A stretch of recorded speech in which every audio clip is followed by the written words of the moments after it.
start it. Give it 1 second. YouTube, we would never forget about you. What's happening?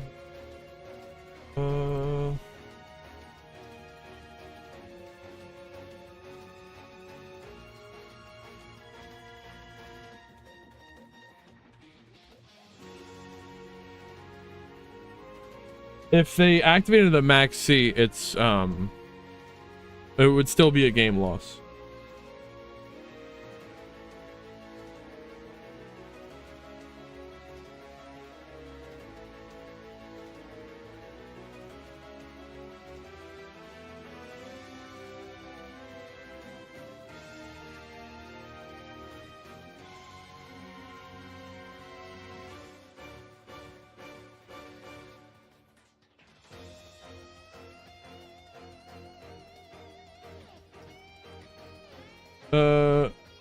Yes, the player who activates the MAXX-C would get the game loss.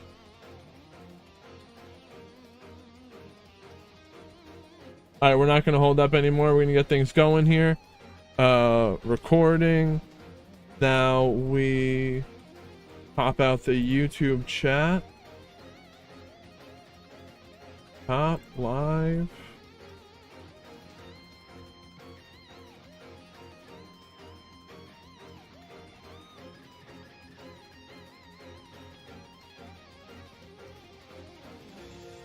We wouldn't forget about you, YouTube.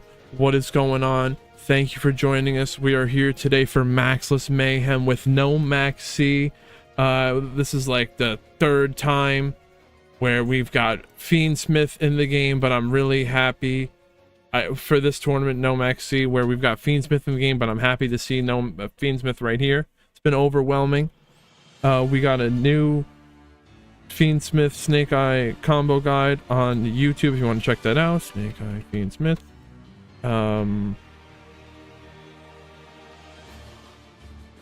What else we got? No MAXX-C. You know the drill.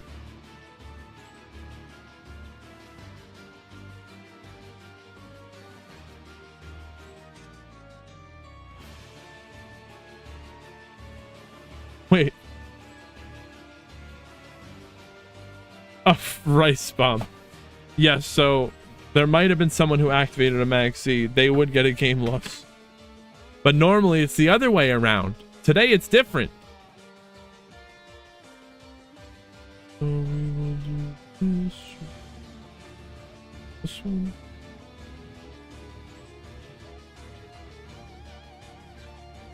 Oh, we are gonna be every I don't know, the last week of the month, the last 10 days, I don't know, whatever you want to call it. I'll do a streamathon to stream as much as possible until the end of the month. We are going to raise as much as we can for tournament prizes through ads, whatever means necessary. So if you can lurk, watch as much of our videos as possible, that would be great. And yeah, we're going to get to it.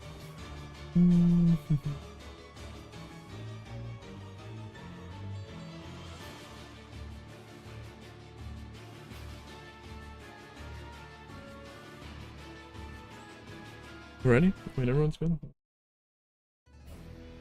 Alright.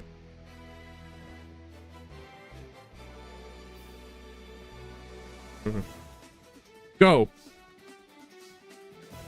Hurley going first. They love the street. The turn that their monsters are special summoned, they will not be targetable.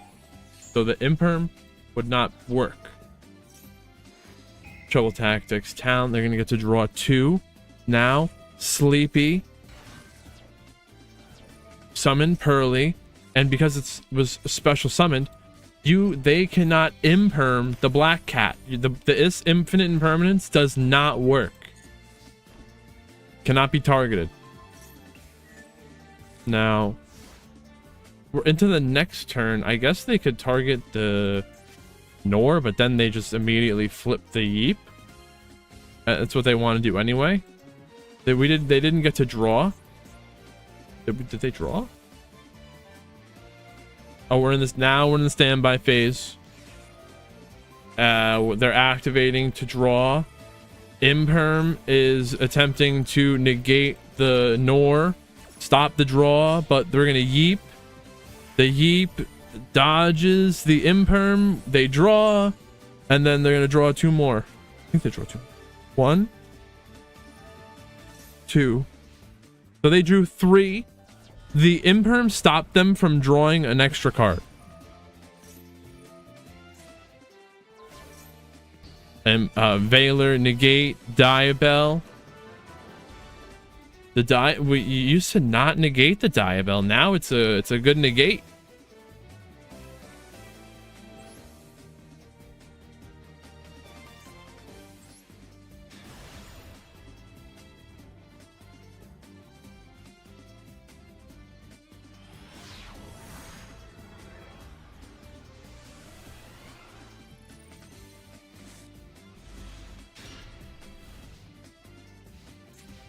What is this?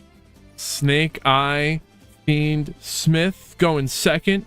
If you watched the combo guide on the channel, you would know what to do here. So we're gonna Ash, negate the Wings of Light. Cap, I'm very proud of you. I knew I could believe in you, but no spoilers. I can't wait to see it. Why is this person, wait, crazy? They're playing the Wedju Temple. What in Snake Eye Fiendsmith? What is going on? And they got the silver icon, top 100 Pog.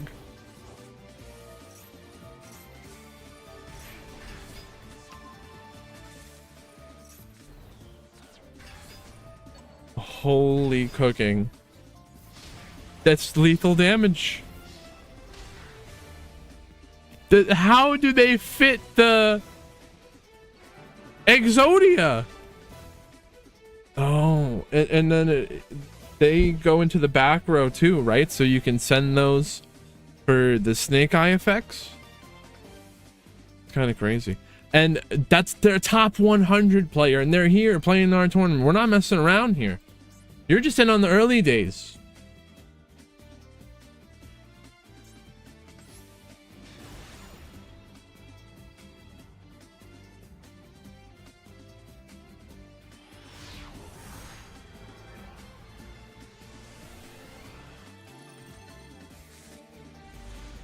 We are gathering top players for these tournaments. It's your time.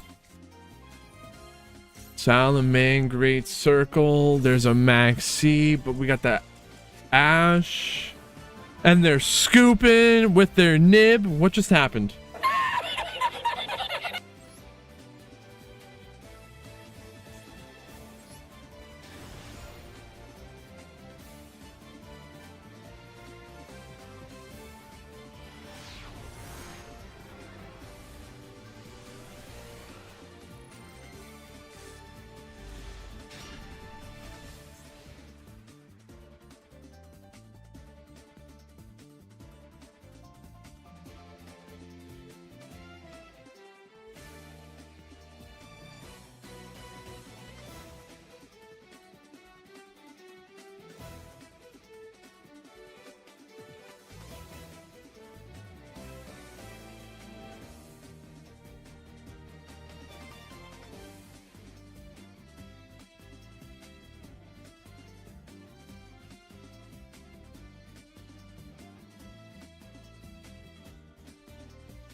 All right, back to it. My bad. Yubel? Deception? All right. Deception is going to tribute to a loss. And now they're getting drolled. Call by the grave, but you can activate the droll again. Droll is not once per turn, and it's a if. It's not a when. So you can activate it. It doesn't have to be the direct chain link to when they added the card to their hand. But there's a crossed out designator. They're double negating the droll. Crazy. Negate. The hollowed, revealing the Murcielago. That's what we're gonna call it here. Murcielago getting imperm negate. But there's a Diabell, and then they negate that with imperm. What? It's crazy. Two drolls, two imperms.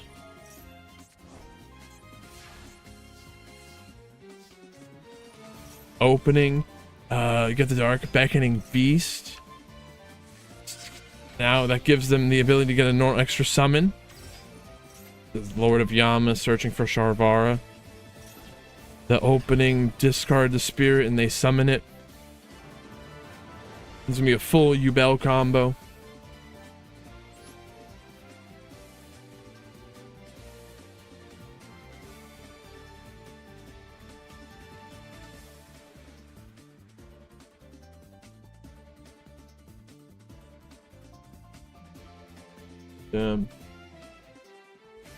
I feel bad. Someone lost in game 1 and then they tried to side, not knowing we don't do side decks, and then they just freaking got immediately like nerfed out. Like they just lose that game.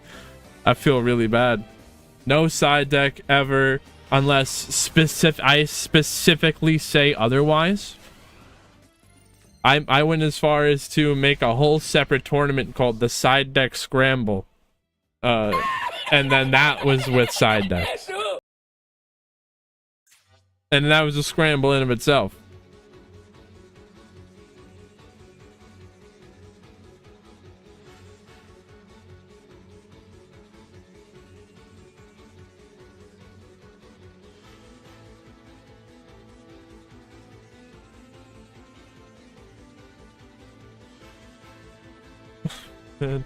Well, see, when you get off the table after the game, your opponent's gonna be like, oh, why did they leave? Are they siding? Vision Prime is first, that is true.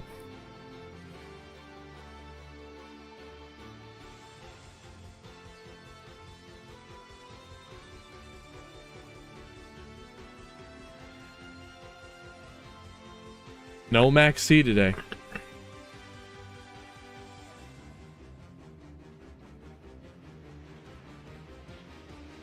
Streamthon. I forgot the A.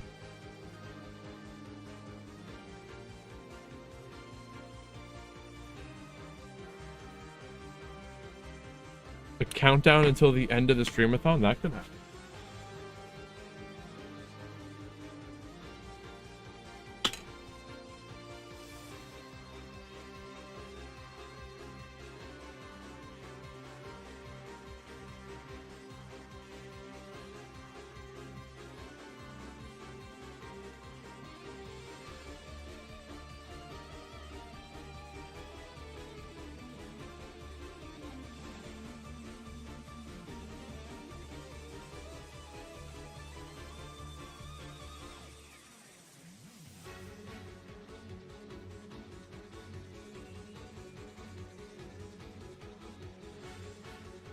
All right, let's go. Who? Mirror? I want to see more of that Exodia Snake Eye. So Deception, Tribute the Diabell. Getting the Hollowed. Hollowed will... Well, we're getting drolled. Roll, Triple Tactics Talent, looking at their hand, returning the Wanted. Now the Hollowed Azamina, Ascended Deception to summon Sylvia, which is going to be an Omni Negate. Deception will set itself, so we got one Negate, Ash, and the Droll. Do we Ash this? You Ash this. The Tract? You could Droll this? We do Droll. Summon the Lurie from the grave. There's still the Sylvia. Requiem. We're gonna summon the Sylvia Negate, and we're gonna summon the Diabellstar from their back row. Wow. Hollowed Azamina, shuffle back to Sylvia to return itself. Deception. Oh wow.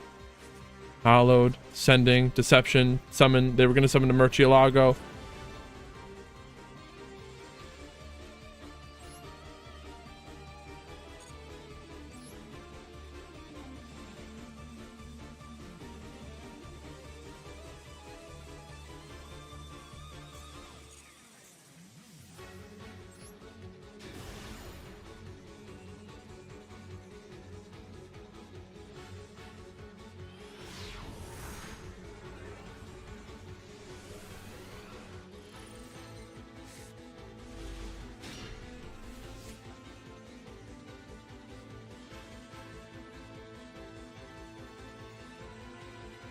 Let's go. Passing the turn. Oh, so that we can do the Fool Loss. There's nothing you can do. And then they have the Ash. It's like nothing even happened. And you've got a full, wide open field with Fiendsmith ready to lethal you. What do you do? There's nothing you can do. Reboot does nothing. Big Bang, Theosis, Herald.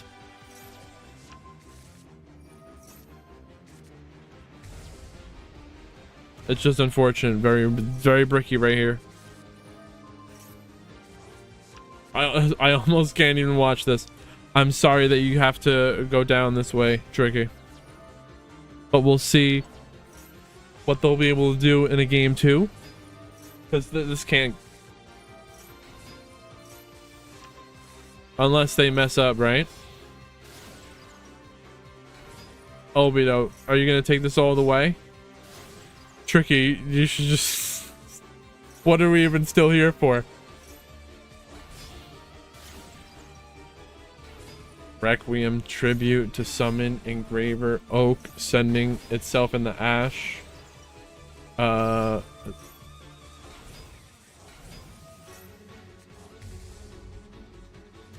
was thinking you could send the Snake Eye Diabellstar if you have not already done the Poplar effect.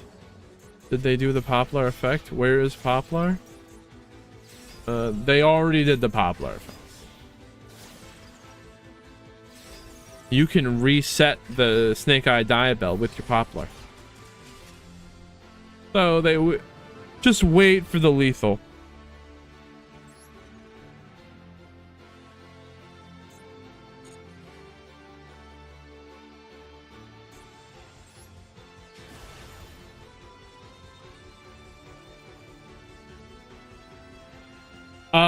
Yes, I have actually personally done it myself, where it was in a tournament and I was going second. I stopped their turn 1 play and it came to my turn. I did my full combo like it was turn 1 and past turn. I still stopped them from playing the game and then won on turn 4. It was really funny though.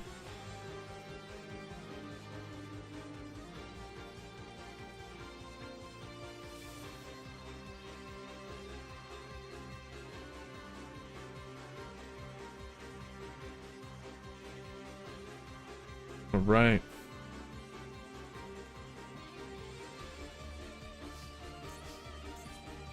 Toy box. We take out the MAXX-LESS and we get room for the toy box.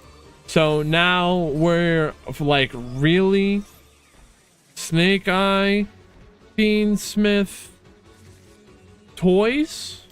Let's see it. Triple Tactics talent's gonna look at the hand and they return the opening. Thrust set woes. So this is Whitewoods. That's what I was thinking. So the soldier searching for the Sylvie. Now Engraver, discard, get the track, but you're all filled up here. Was that correct? Were they supposed to set all those before doing the track? Where's the... I don't think that was correct, was it? So the Woes is going to summon from the deck, and then we sync summon Silvera, which will Book of Moon the opponent's field. We're gonna change the opponent's monsters to face down defense position. It's a field wide moon, Book of Moon, which is an eclipse, but there's no draw. So Diabell getting the sinful spoils of the white wood, Baron de Fleur, popping the Birth. Now they're attracting, get the Lurie. Lurie, discard, summon from the grave. But the Bell, Droll, negated by Baron de Fleur. So Requiem Tribute to summon Engraver, link that into a sequence, shuffle back to summon Lacrima. Lacrima, you can summon the Engraver or add it to your hand. We're going to send the Requiem along with the Unicorn to the grave, into battle. I don't think this is lethal damage. With the Baron de Fleur, it is.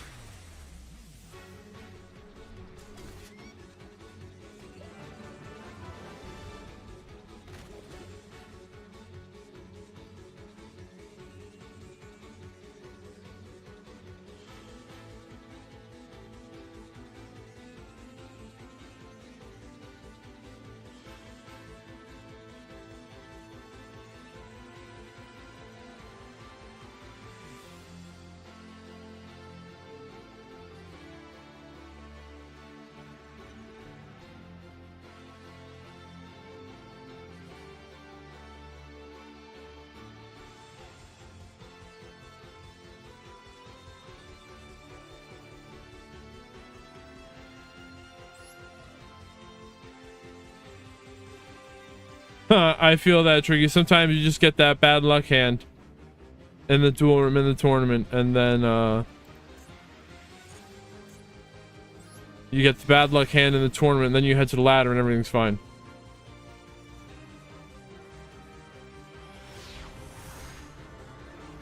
That's something I should have looked at. I started. What? We got another Snake Eye player who is using the Exodia cards in Snake Eye Fiendsmith. So let's check this out. We're starting off with the Sengen Jin, putting it face up as a continuous spell. We're going to summon it, adding the Golem that guards to the hand, and that is going to eat the Ash.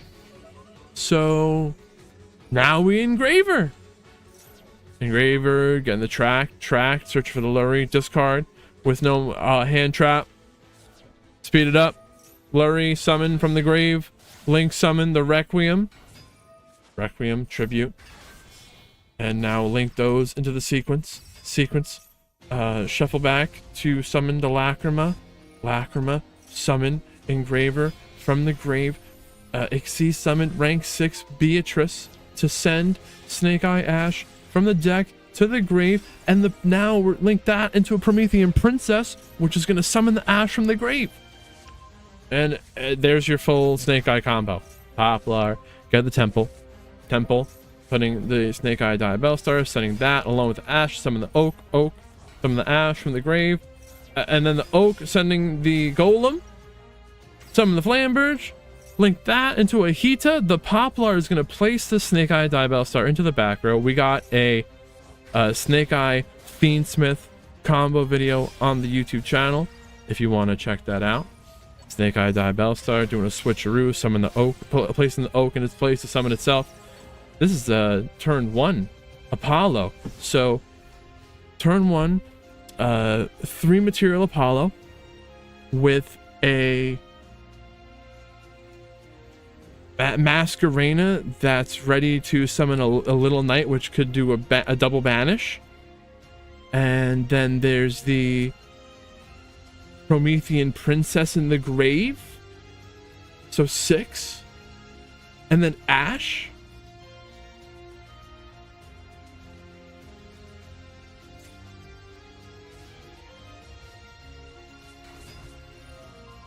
Sharvar negated by Apollo. talent, they take control of the Flamberge. Little Knight. Banish their own. Flamberge. Got Apollo's, Little Knight, Ash. Cross out, banish Engraver to negate. Now we Moon. That Moon is a 1 card, 1 monster you need for a Requiem. And then Called by the Grave, negate the Requiem. Their Requiem, that's banished, it's gone. So 2 Apollos plus the Ash. We're going to Apollo, negate the Sharvara.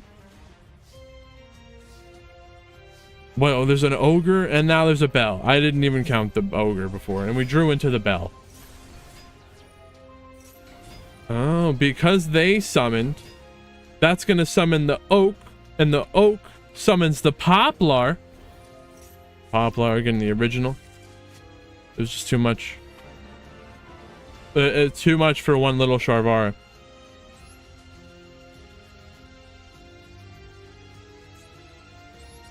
No, I lost.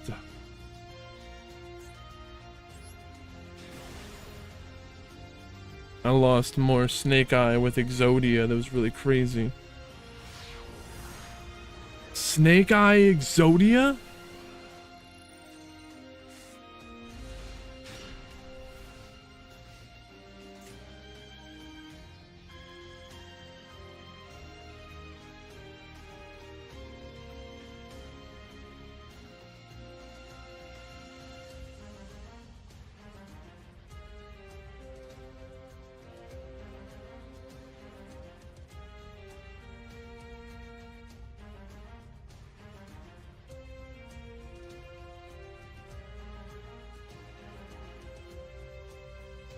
Thank you, DeadTube.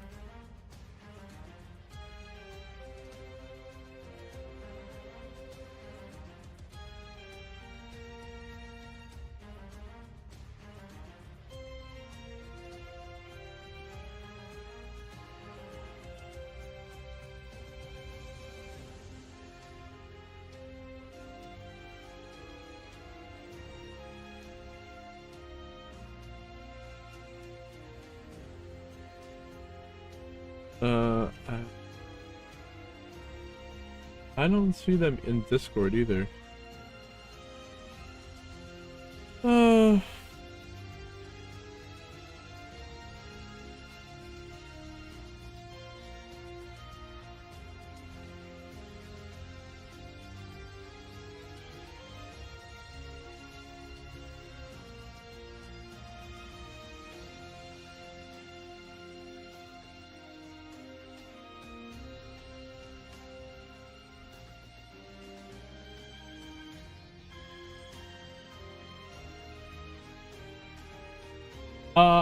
I know their name. I messaged them.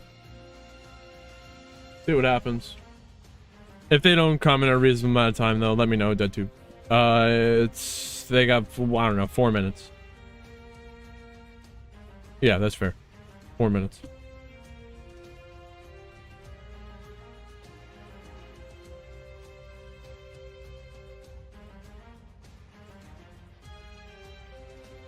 Go! Fool-Loss powers activate! Going first, Tenpai? This is Clark with their going first. Tenpai, Buster Blader. But that's a Diabell.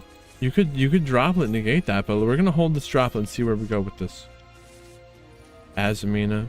Revealing the Murcielago, which will summon, and we're searching for original.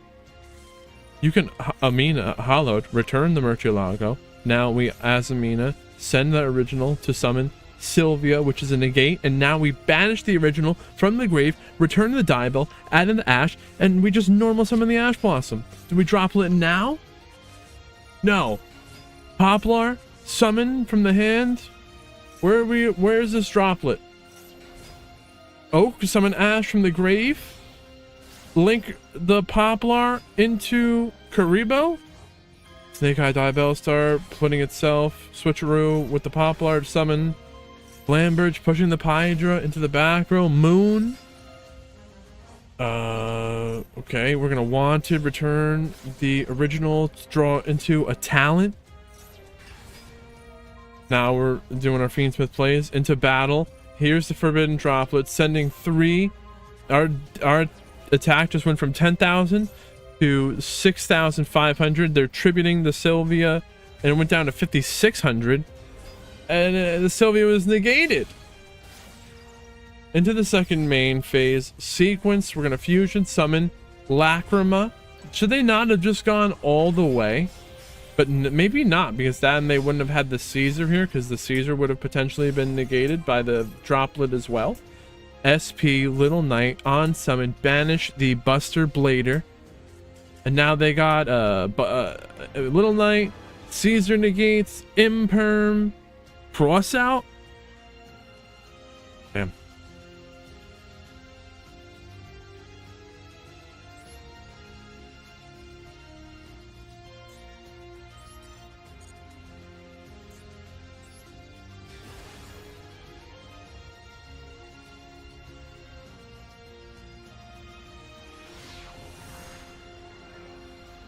Oh, I thought I...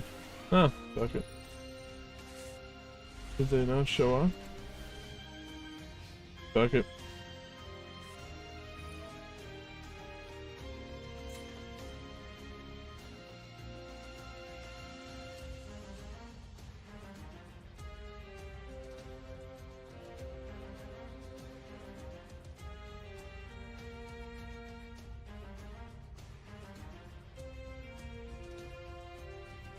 All right.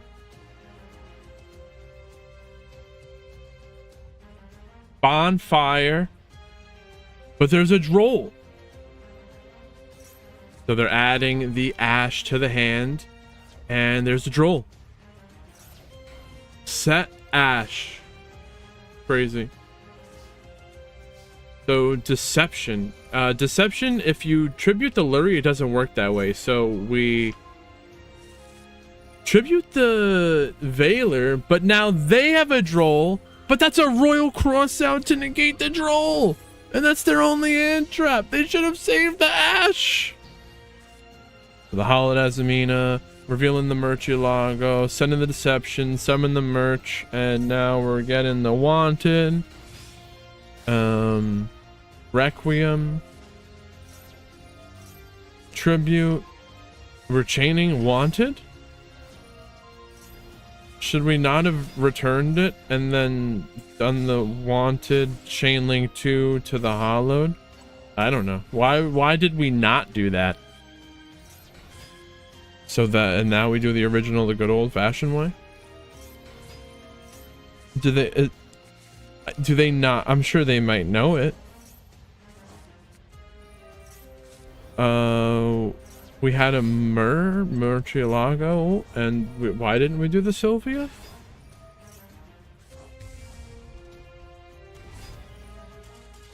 Well, they're gone. Don't matter.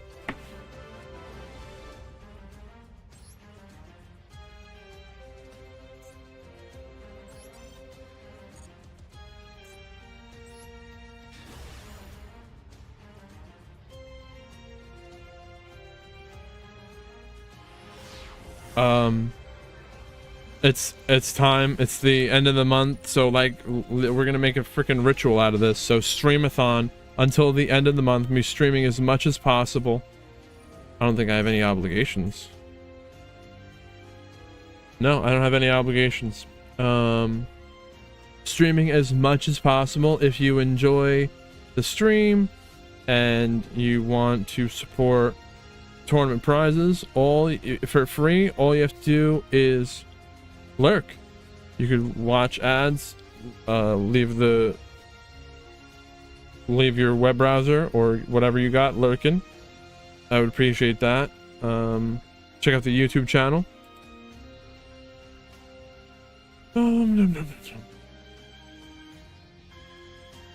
All the tournament prizes are funded by ads on Twitch. Okay. So, Bonfire. Snake Eye. Wait, TD with a 60 card pile? They got a kaiju. This is probably, if I know TD, this is gonna be a long combo. So we're starting off with our Snake Eye plays. Ash, Chainlink 2, Poplar. We're searching for who? The Fire Flint Lady? Okay.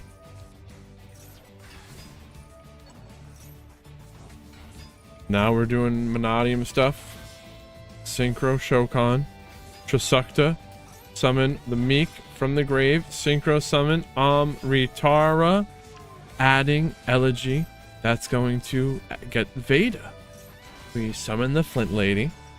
Sending the Vsauce, the Ritara, to summon the Lightheart.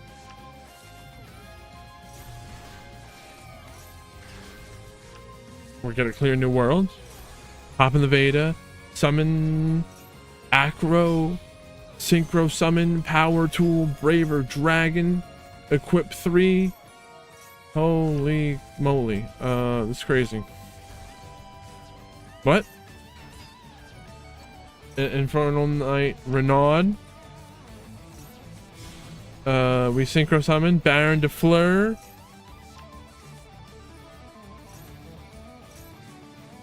We're doing bamboo shenanigans to draw cards. Is that a Red Eyes fusion? Well, the Red Eyes fusion is dead now.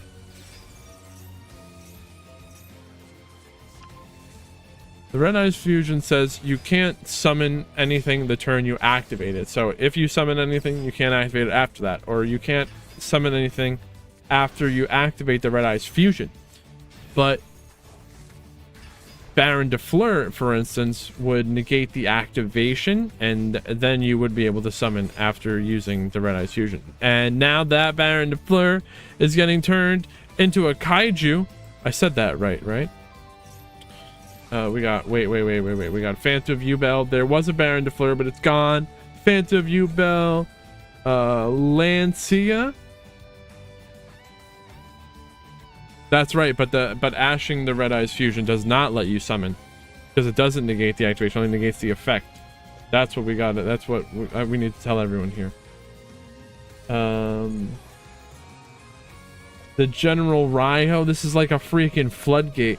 When your opponent's monster effect activated on the field resolves, they must discard one card or the effect is negated. Negate whatever on the field unless you discard. So you got one monster effect. I mean, you only have 4 cards in your hand. What, 2 of them you're trying to activate on the field, right? Well, you have to discard 2. So your hand's gone right there.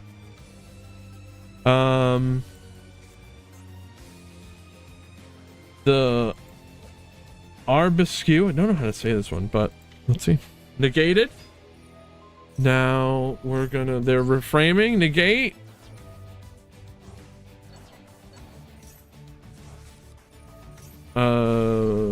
Ohime is negated. The effect replaced by the Phantom of Yubel.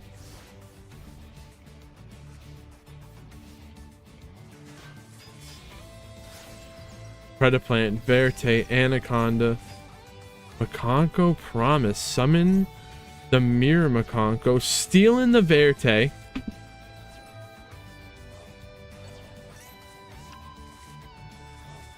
You know they're playing the Verte, but it's gone now. Is it? Are they protected? They don't have the green one, so I don't think they're protected. Into battle, they're destroyed. They don't take any damage.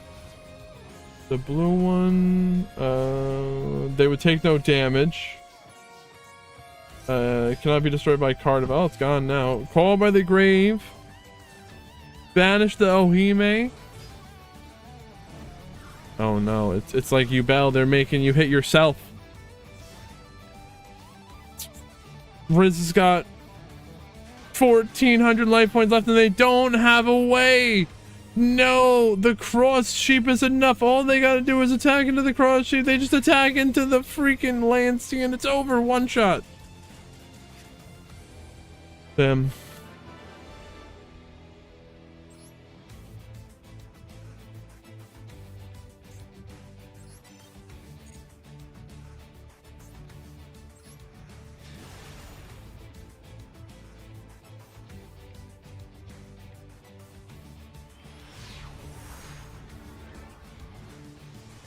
McConko? It's kind of crazy.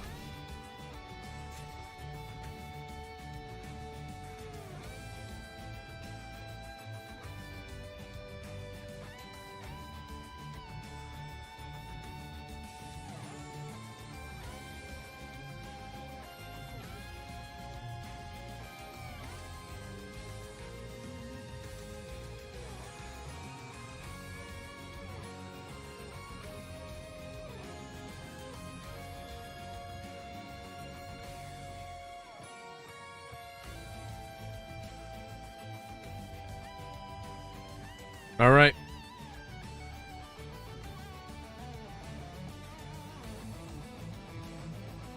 They're gooning? There's no other reason why you would have a Red Eyes Black Dragon if you weren't gooning.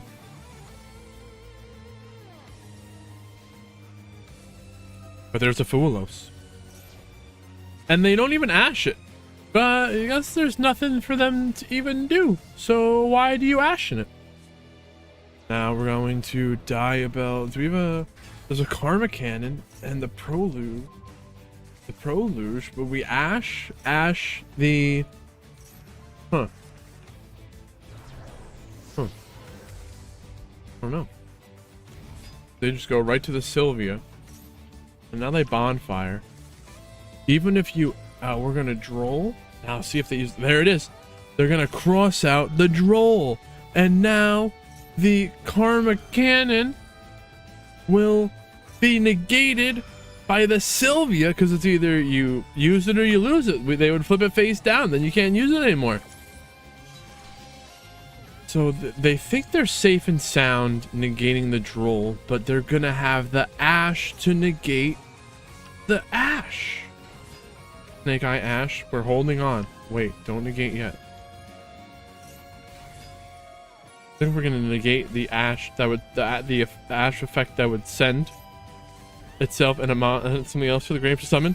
There it is. There's the ash negating.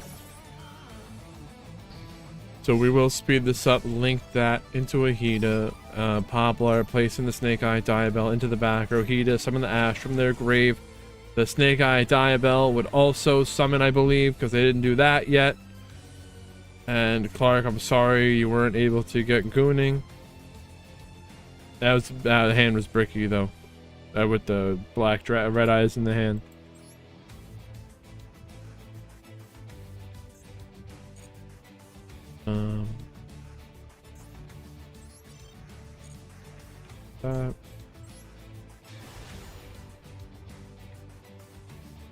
Hog.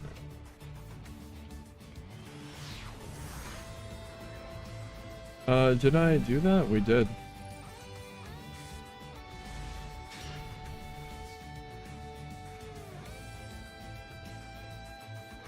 Oh, they're probably gonna look.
All right.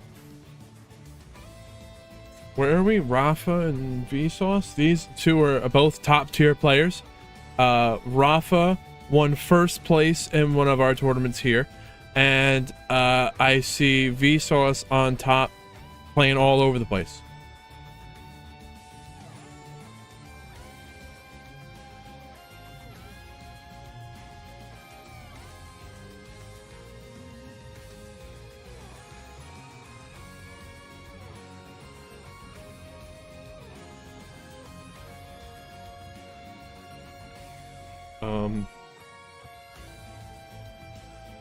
Wow, this is round 1.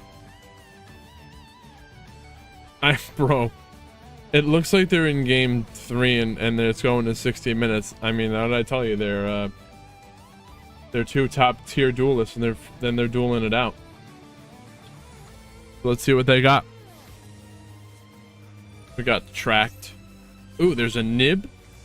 Duelos. All right. So they got a droll.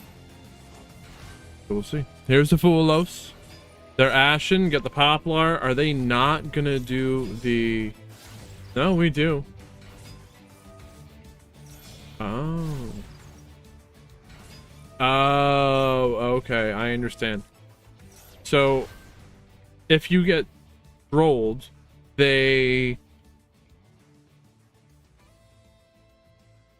Poplar summon. They summon the Poplar and search the temple before they go into their Fiendsmith lines, because Fiendsmith doesn't really care about. Fiendsmith doesn't care about troll. And we already got our temple. So we're gonna Requiem, tribute to summon Engraver, Droll, stopping those draws. Nibiru is a force to be reckoned with in this moment. They should be fearing the Nib, and there are optimal lines to play into and expecting Nibiru. If you want to see those lines, all you gotta do is go over to the YouTube channel, Snake Eye Fiendsmith. And basically the gist of it is using the temple. You send the temple instead of your monsters to, along with your Snake Eye cards, to summon from deck, so that you can keep monsters in the back row to later use them to fusion summon the Doomed Dragon. So the Doomed Dragon, we're not playing it. You can never play into the Nibiru properly if you don't have the Doomed Dragon. And TCG players won't know about the true power of the Doomed Dragon because it wasn't available in TCG when Snake Eye Fiendsmith was at full power. What they are playing, what Rafa is playing here, is Desiree, the Doomed Dragon. We were just talking about, I'll give you the rundown quickly, but if you want to go check out that video, Snake Eye Fiends with a combo guide on the YouTube channel, it's actually really good. I put a lot of time into doing that. I didn't stream for like 2 days because I wanted to freaking get everything, and it most of the time was actually getting the hands perfectly. But the gist of it is you use the temple and you send that with your Fiendsmith cards to summon from the deck, so that you keep your monster in the back row to summon the Doom Dragon later. Doom Dragon plays around through the Nib. If you want to see that, go to YouTube. And I think you want to use the Flamberge in the back row with something else to make the Doom Dragon, and then your Flamberge floats summon 2, and you do all this after Nib. So go check that out over there. But what we do have here is, instead of the Doom Dragon, they've chosen the Desiree, and I do talk about that on YouTube, where the Desiree might not be the optimal play right now. We're gonna see right here. Wait, well, I want to look to see. I don't want to look anymore. I want to show the players each other's their decks. There's the Nibiru negated by Apollo. That was a 4 material Apollo. Apollo still has 3 negates. We're going to link summon the Promethean. There's the Desiree. IP Masquerena is ready to do a Little Knight, which could be a double banish. So Desiree negating the Deception. Flamberge summon Masquerena. They waited until the opponent committed a card to the field before activating the Flamberge to summon the Masquerena. That way the Masquerena can't get impermed. Or the Flamberge. So now we Masquerena, Link summon into the Little Knight. Did they use the... They used a Promethean Princess that was negated by the Desiree, which was stopping the lock to fire.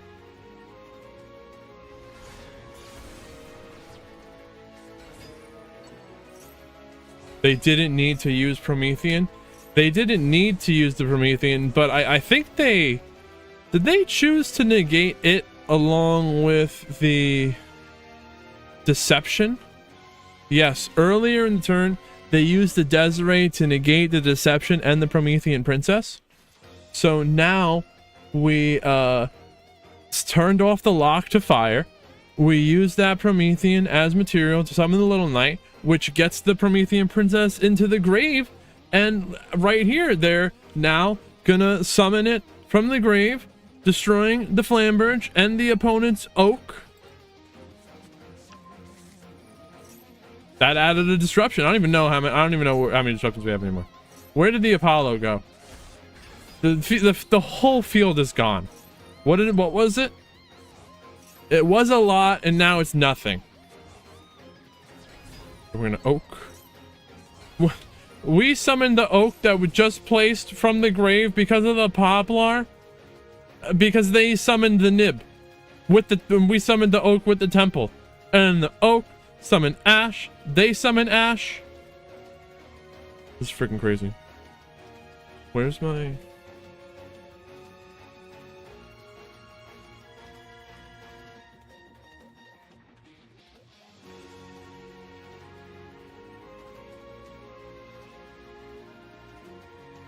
Oh, it's right in front of me.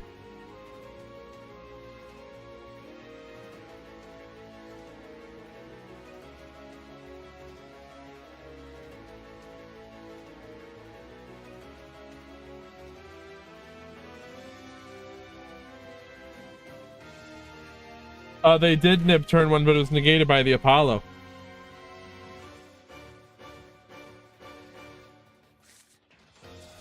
And that is the game. I said, I'm out of here.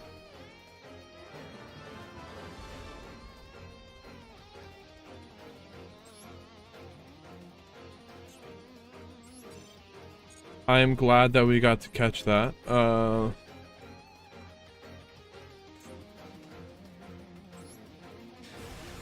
want to make sure to see game 2 between those players.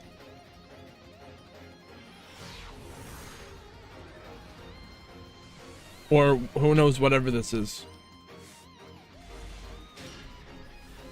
Now Vsauce getting to go first. Open this up here.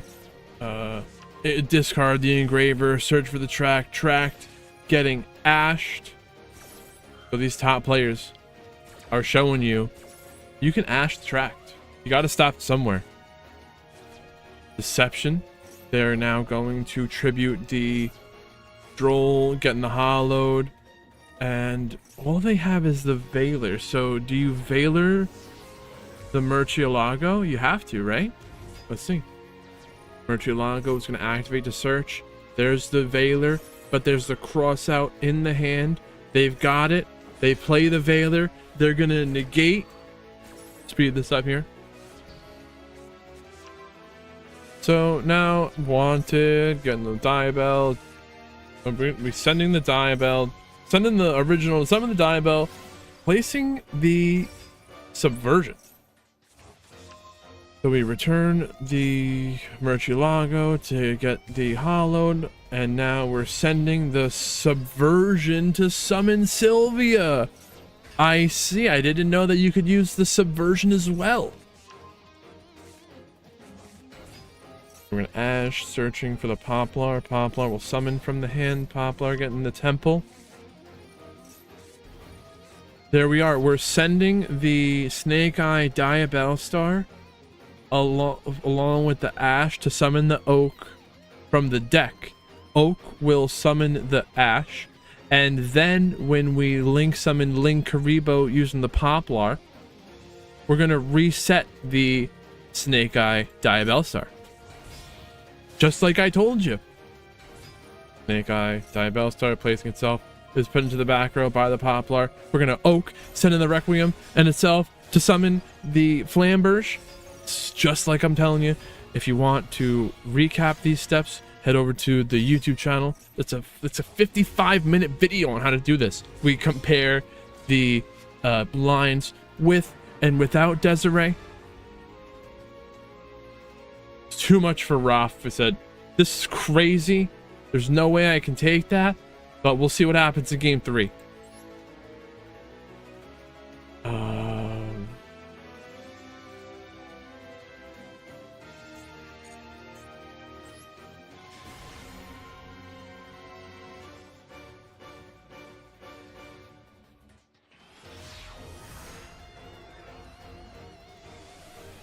Ace, what is going on?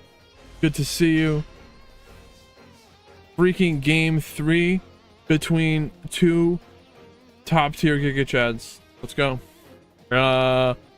Rafa got the Kashtira today with the Snake Eye. Go. So we're going to Unicorn. Unicorn getting the Birth. That's like free material. But now they're drolling you. Unicorn gonna look at the opponent's extra deck, banishing sequence. Now tribute the Unicorn to summon Engraver, link summon Requiem. This is interesting. I like this here. I don't know. I want to see where this is gonna go. Tribute the Requiem to get ashed. But we birth, bring back the Unicorn, setting Imperm. So the Unicorn's the gift that keeps on giving. We're banishing, ripping it out of their extra deck. And now there's the Imperm ready to negate, plus a Veiler. So 2 monster negates, plus the Unicorn, rip a card from the extra deck.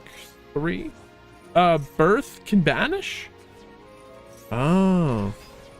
If we banish something from their grave, that might not be too good for them. Imperm, negating Diabell, the Hollowed, revealing Murcielago, summon with the Hollowed. We're gonna Veiler, negate, Unicorn. We're banishing the they both banished each other's sequence. Are they both playing the Unicorn? Or is that our Unicorn? Did you take our Unicorn? They took the Unicorn. Uh oh, with a talent.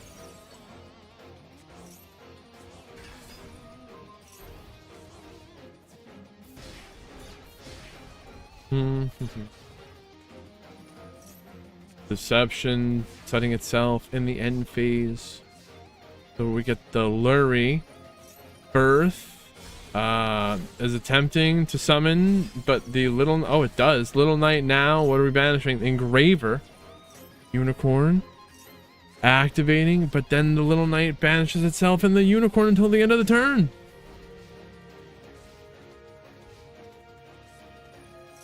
Didn't even summon the Lurie. I guess there was no point. The Requiem's gone, right? So Sylvia, that's in the gate, and that's what I was talking about before. If we birth banish at the right time, they were going to banish Engraver, Deception, and the Hollowed Azamina, but the Sylvia tribute to stop that. Requiem tribute to summon Engraver from the deck. Requiem equip itself to the Engraver. Engraver going to send the Requiem and our Unicorn to the grave.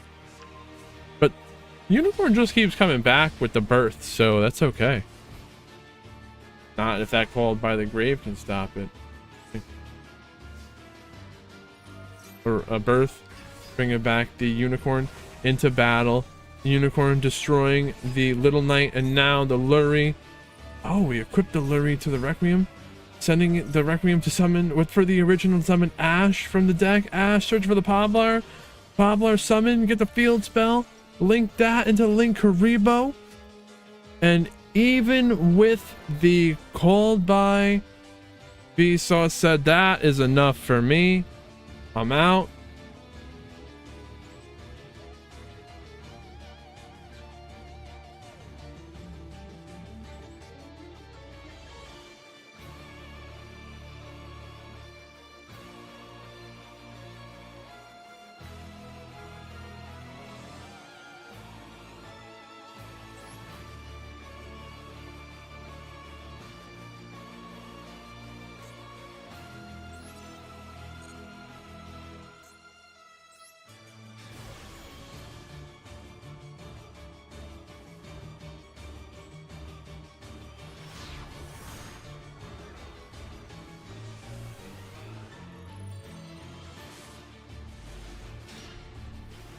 Salamangreat?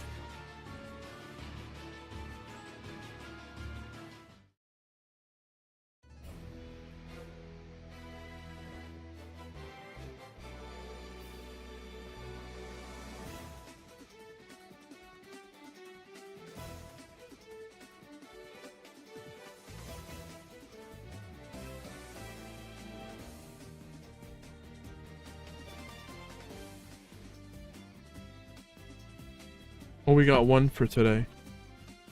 Hog goals.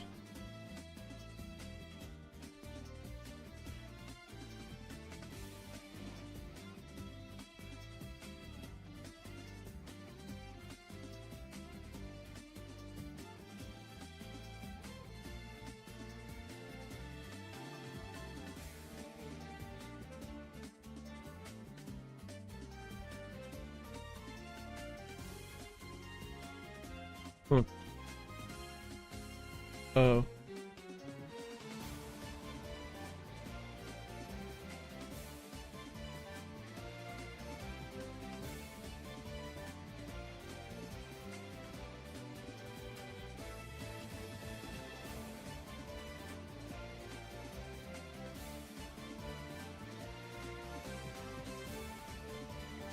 All right, back to it. Wait. Uno momento. Did I turn that off? I think I did.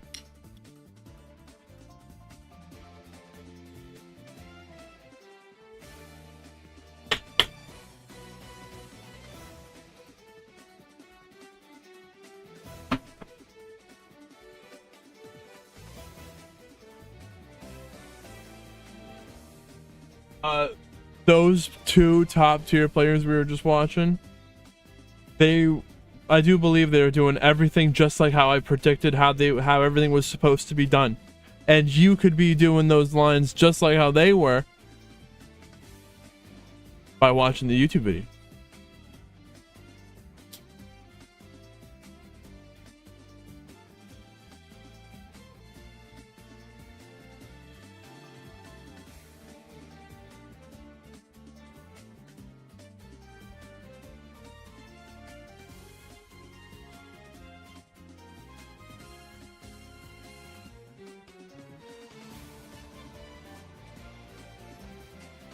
Salad player's crazy right now.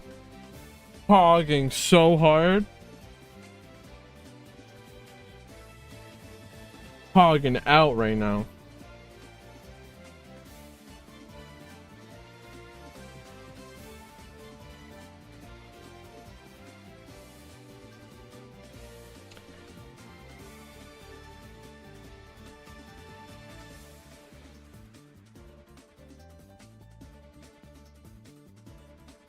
Is that what I wanted that to be for?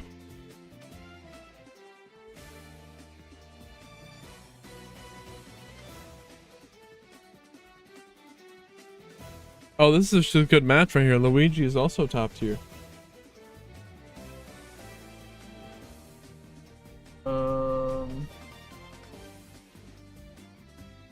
This is round 2.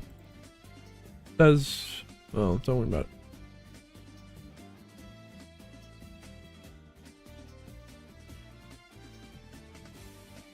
Might even be 3. Well, we'll call it 2.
Nah, Ace, I still didn't get it yet, and we gotta put the work in, dude. I gotta put the work in on old school RuneScape, not just to get the Kraken itself, but to pay for the memberships in game.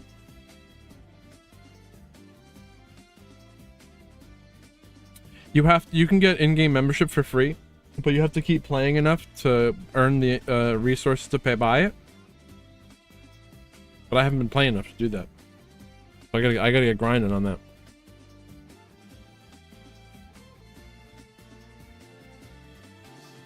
Salamangreat. Let's see how great they are. Versus Exodia.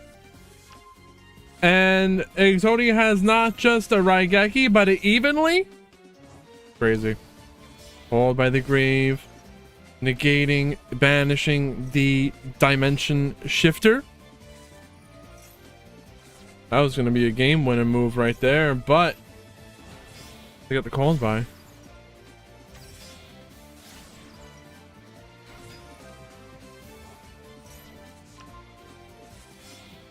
Weasel. Promethean Princess. Summon the... What? Spinny? Foxy.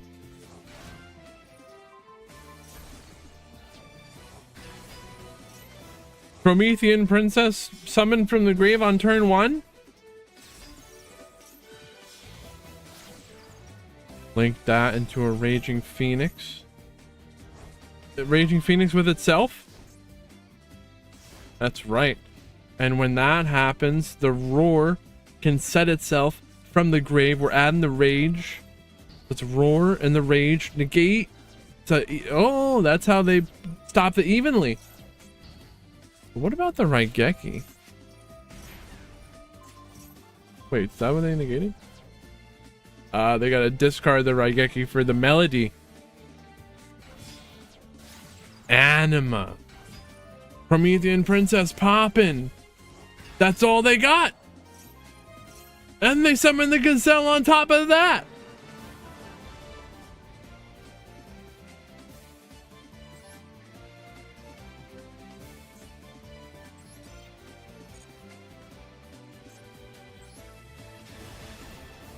Hog.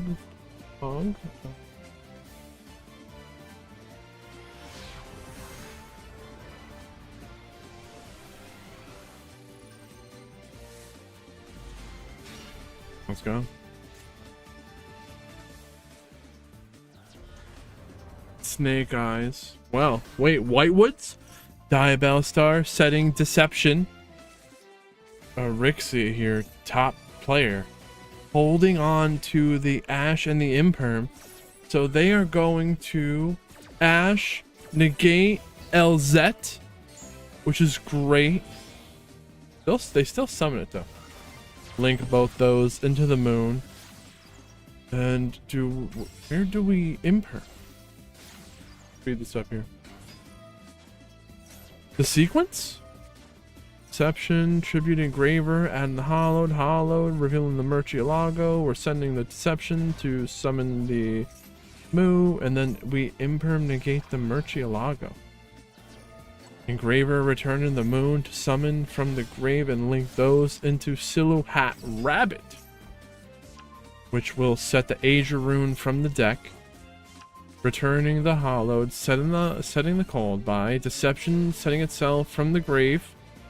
So this is the Asia rune and Called by. So we're getting tracked. Search for the Lurry.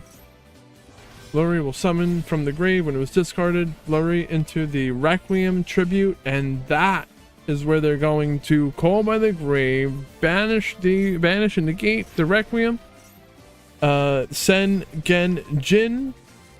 We're gonna summon, searching for the Golem getting the Wedju Temple. You can't stop him. Oh wait, are we gonna what do we do with the Exodia plays? The Silhouette can't be destroyed, I guess.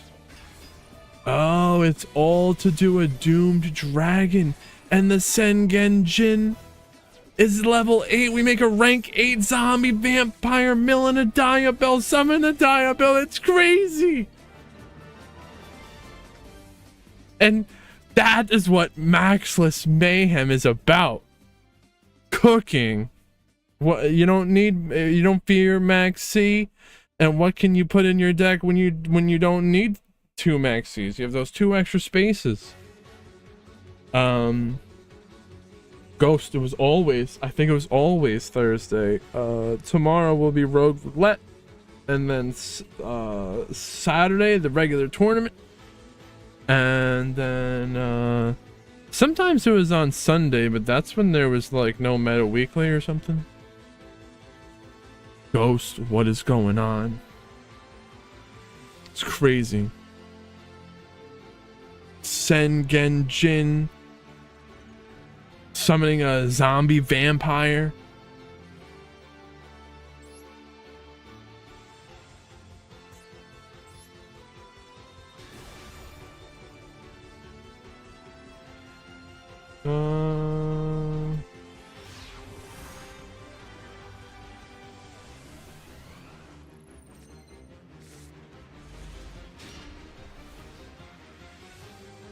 It might be something PCG players are doing, but we're not seeing it in Master Duel. I'll tell you that much.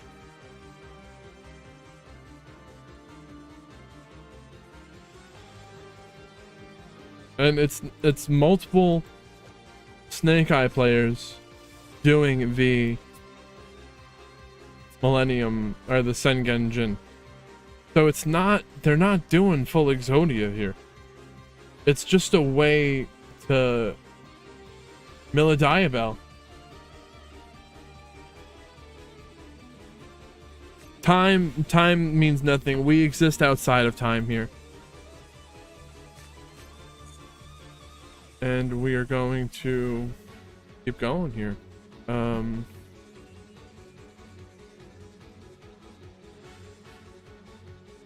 All good. Do it.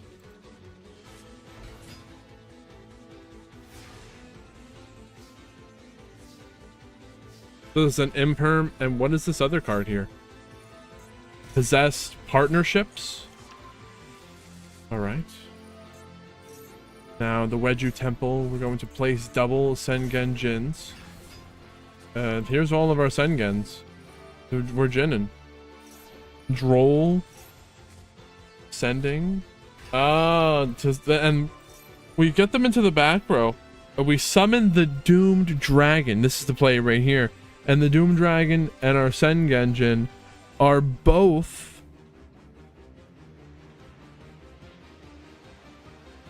level 8. And then if you could mill an Ash and a Diabell, and then summon the Diabell, and then link those into a Promethean to summon the Ash later. It's crazy. So Ecclesia is going to tribute to summon Iris Sword Soul. Okay, the Iris Sword Soul was something here. Oh, we're going to find out. We're going to summon a monster from the hand. Infinite Impermanence will negate Diabell.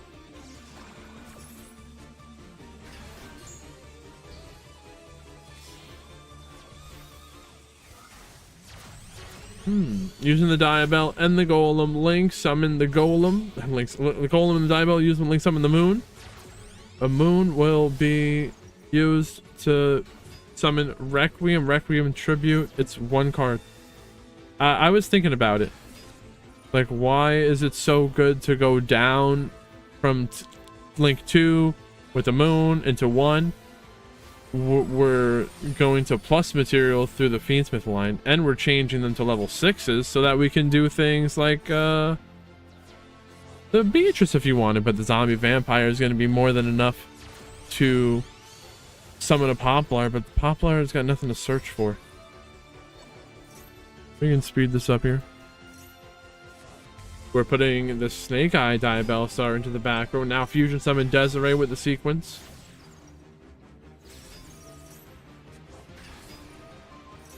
Desiree, we're equipping the sequence to the Desiree. We're ready to negate. Snake Eye Diabell Star pushing itself in the Dogmatica Maximus into the back row, and that will be lethal.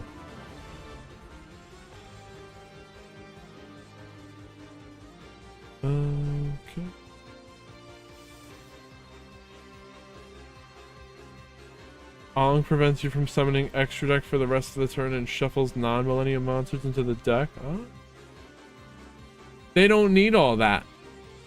All they need is to get 2 level 8s, and they do that with the Sengen, and then with the other 2 monsters in the back row, they send them away to do like a contact fusion that summons the Doomed Dragon, which is also a level 8.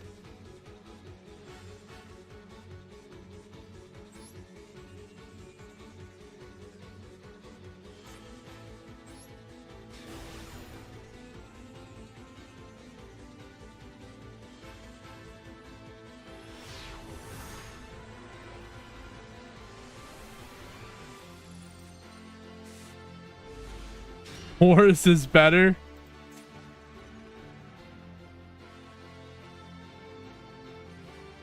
Maybe. But I think just the whole putting the cards into the back row and being able to send them for your Snake Eye stuff has more synergy.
Amateur. Is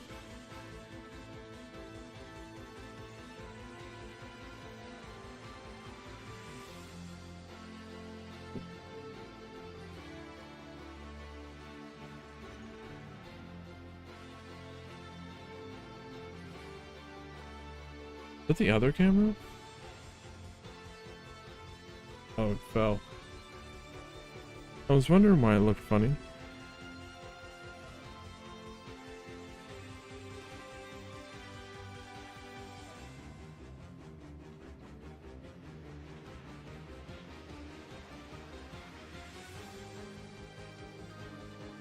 Hurley? Retaliating C?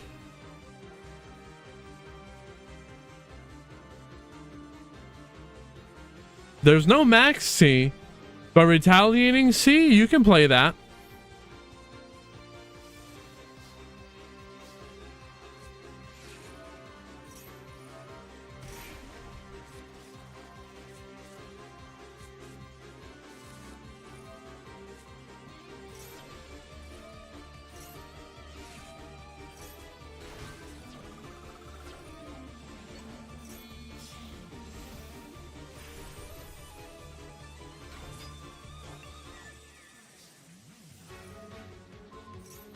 Alright, so we got the street and 3 material beauty. No yeep. Not in a good spot here. The beauty's negated. Damn. Subversion. Push that beauty into the back row. Cosmic Cyclone banish the street. There's an Nibiru though. Hurley kind of stays under the 5 summons though, so this is 1 summon. That's 2. Now we're going to get the street so they're protected again. Beauty, that is 3. And now let's see, that's it. Into battle. I don't think they're going to summon again in the second main phase. Where'd the yeep go? Whip. So it's back to a beauty. A second subversion? Interesting. Subversion, pushing the beauty. They're double beautied up right now. That's something. I don't know. Delicious. We're gonna get plumping. So plump, equipping material from the grave. That's weird. It's a 4 material plump. That's only 1 summon. We're sucking them up. That's a Nor summoned via the plump the way it was intended. No yeep required. But because they didn't use the yeep, that Nor would not have targeting protection from the street. Not that it would matter. There's nothing to do. And how are you going to play through that? They had an Imperm, Veiler, Ogre, Retaliating Sea, and like 3 spins from the Nor. It's like 7 disruptions.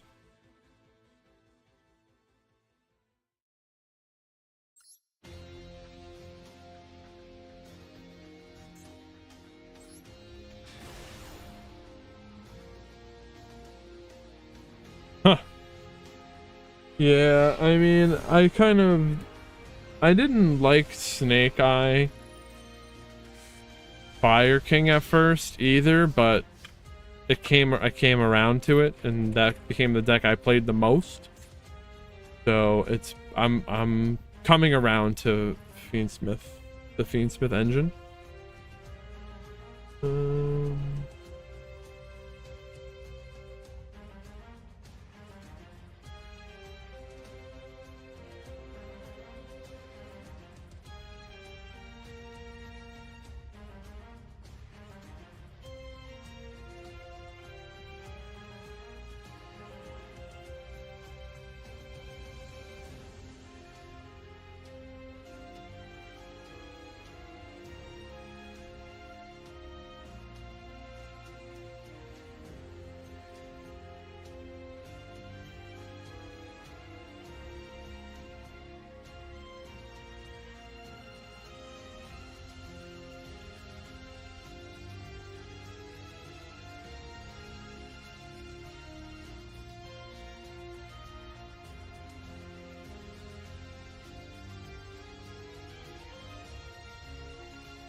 MAXX-LESS Mayhem, no Maxi, let's go.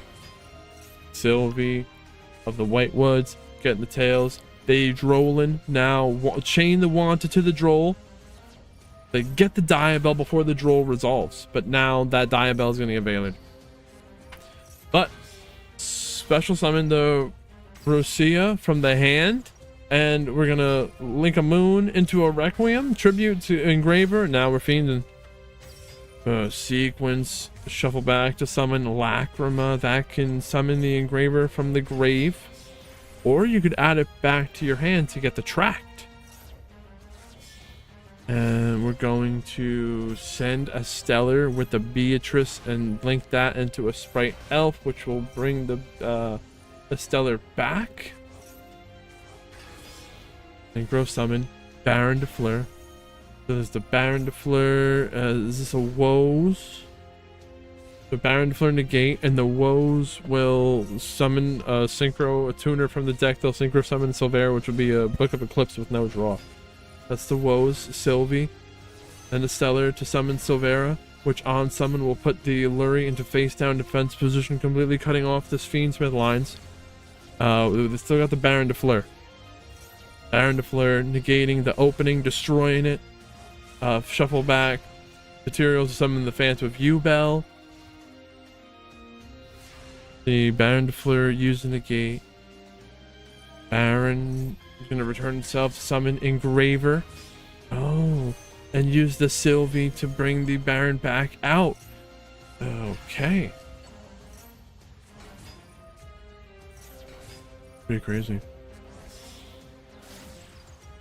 And this is a 4 material Apollo with Baron de Fleur popping the Pain.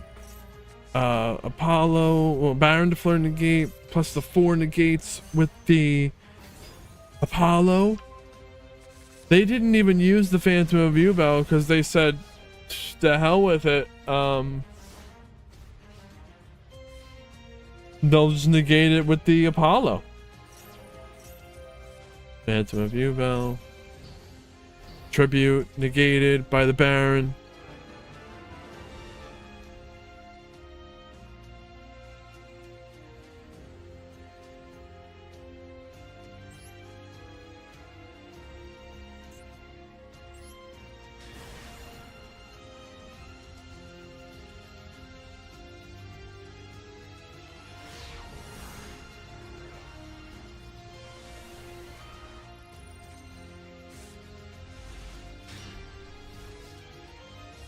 Let's go speed this up here.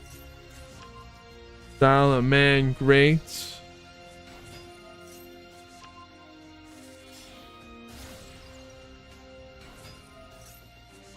They did the previous game. They did use the Baron de Fleur negate, but they shuffled. They returned the Baron de Fleur back and summoned the Engraver from the grave and used one of their Whitewoods to synchro summon the Baron de Fleur again. 3 Baron de Fleur V2.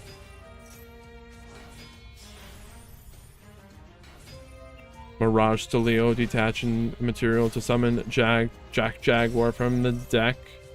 Any Salamangreat monster. So the Mirage to Leo is kind of a good negate. You got an Imperm, you could negate the Mirage to Leo. Ash, you want to negate the Gazelle.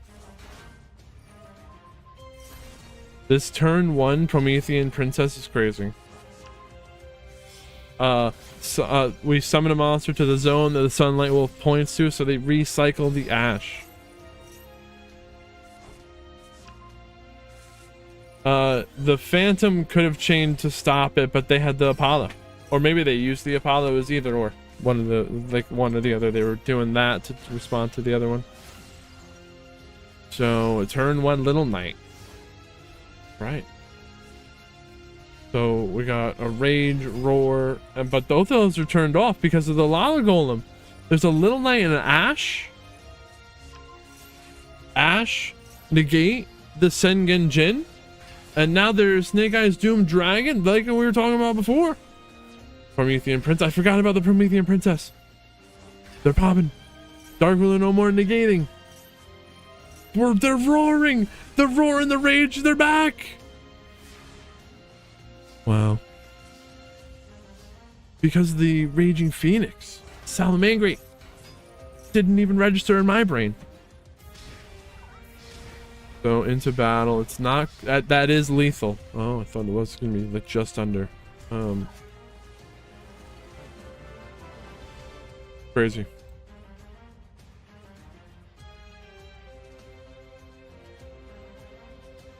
Prince Zero, thank you for dropping by. Good to have you here. Hope you enjoyed these games. We really are gathering some top players here. And all are welcome to enter for free. No sub required. All you have to do is be in the Discord.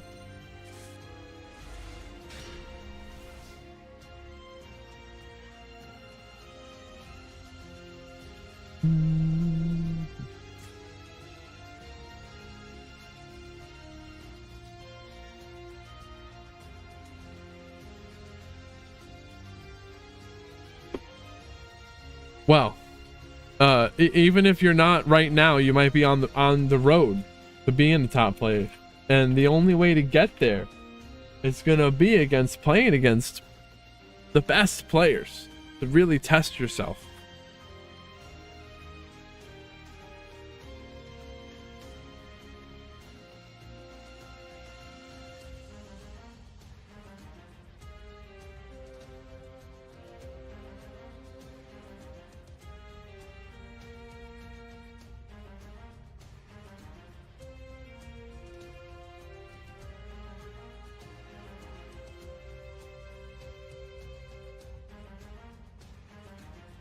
And we're just having fun with no MAXX today. But Prince, again, thank you. We will see you next time. Ghost.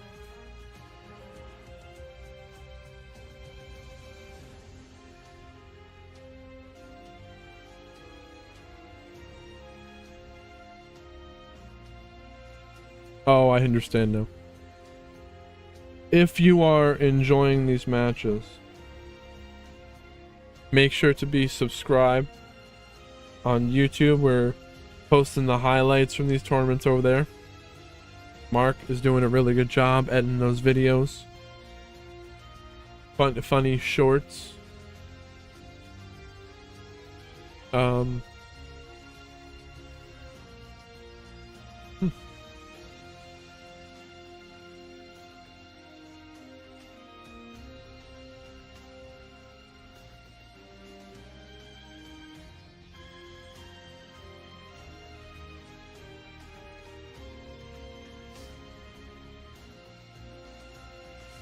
Flurry, Diabell, called by Crossout, Imperm. This is a good hand. But TD's hand is not looking too great with the double bricks featuring the Dark Magician and the Red Eyes Black Dragon. They're trying to be gooning, but having both of those in the opening hand in a 60 card deck.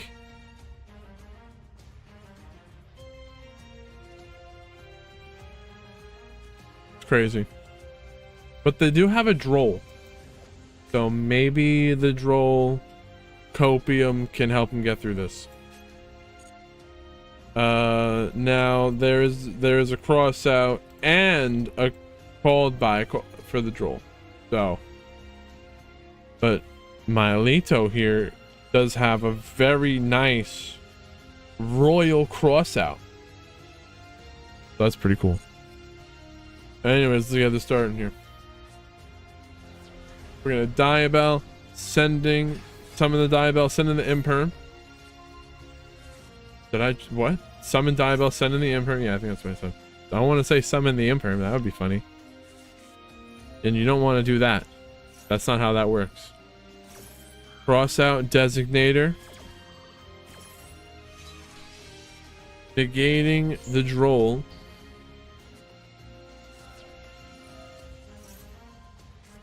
We got the called by. The question I was thinking, do you in that situation, do you call by or would you cross out? Maybe it depends on it's gonna depend on what you got in your deck. I guess obviously Myelito here was playing the role. But maybe, you know, well, I guess they didn't sense that TD on the other side had an Imperm.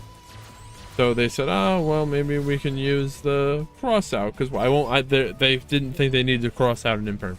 But that could be a possibility, right? So do you do the called by? Or do you keep, and do you keep the cross out for something else later?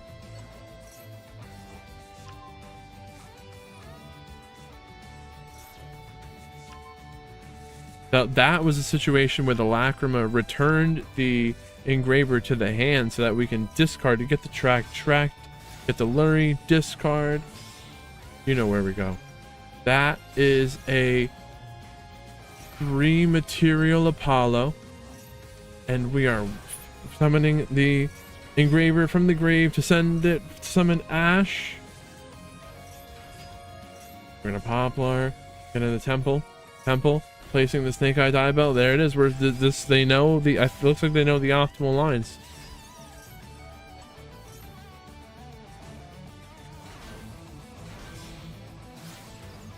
Promethean Princess. Summon Flamberge from the grave. Now Flamberge placing the Masquerena. It's okay to go down into the Hita to turn off the Firelock. We've set up the Masquerena, which is ready to summon the. Well, let's go over this here. We have got the 3 material Apollo, 3 negates, 3 monster negates, plus call by the grave if you want to call that disruption. Yeah, sure. And the Flamberge, it's going to summon IP Masquerena, which will summon Little Knight, which would do a double banish. This is 6 disruptions, and they have 5. They had 5 cards in their hand, right? So we're going to Apollo negate. 2 of their cards were bricks.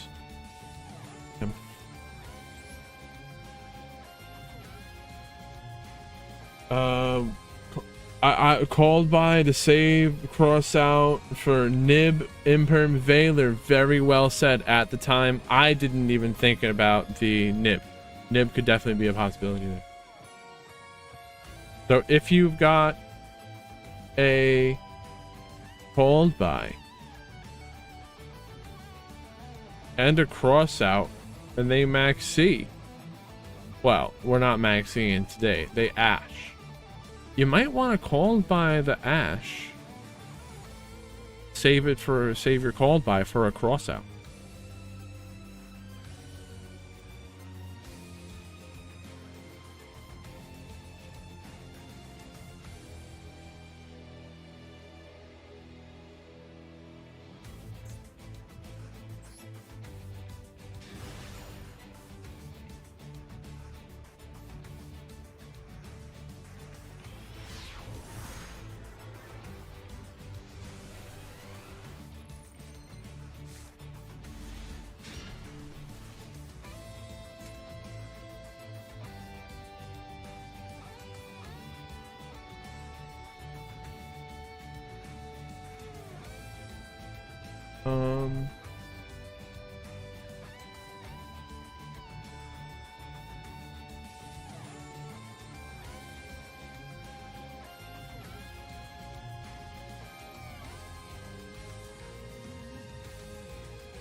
Dude, dead tube. Someone in the Discord. Did they? I think they really called me Dave. My dude, my didn't thought my name was Dave, bro. No, bro. I hope they're kidding, bro. I hope they're kidding. Oh no, no, no, no, no, no, no, no. Oh no,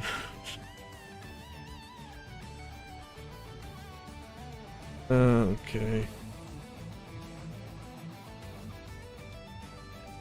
I'm just gonna say that they're kidding, because the W is close to the D.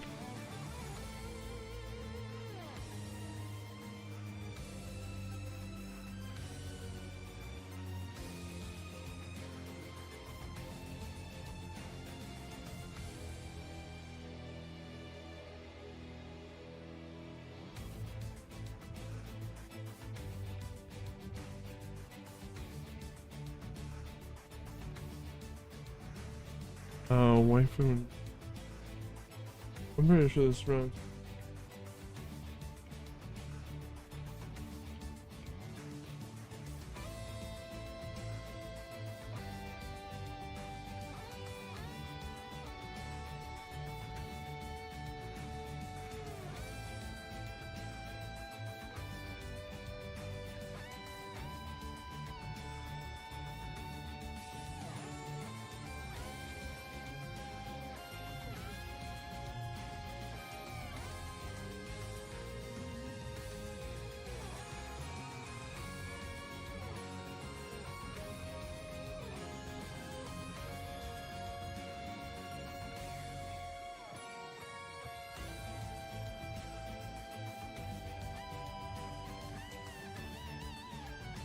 All right. Sorry about that. We're gonna go. Well, I wanted to see where are they at here. They're probably round 2. Gotta give credit where credit's due, right? Round 2 still. Perulia. Wanted.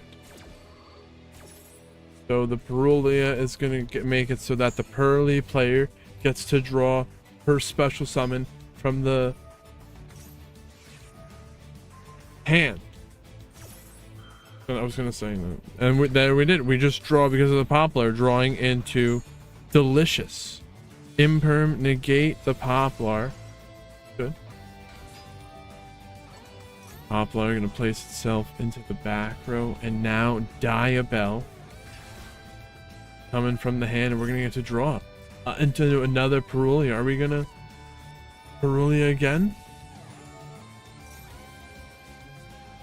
Yeah, right? Wait, what? Oh, it's from deck. Oh. Okay, we'll wait. Search for the betrayal. Set betrayal? Set the betrayal. Get the hollow. Can it send the betrayal? It will. Interesting.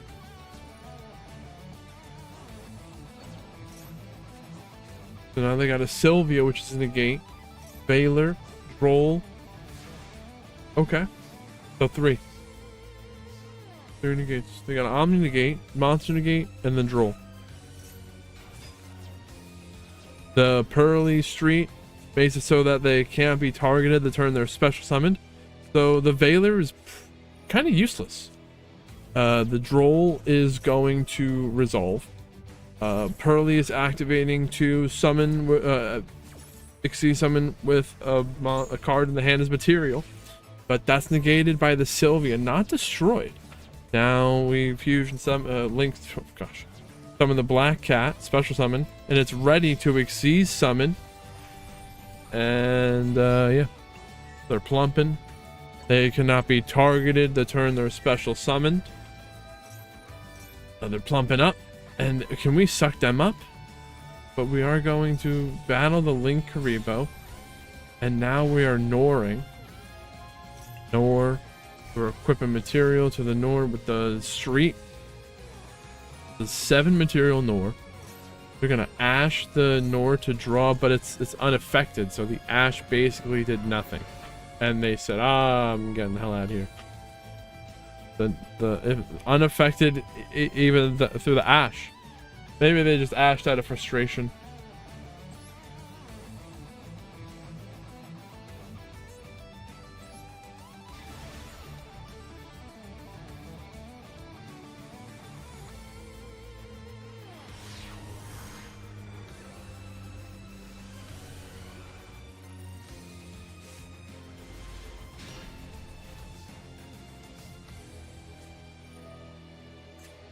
Perulia? Again? MAXX-LESS Mayhem is turning into Malcharmy meta?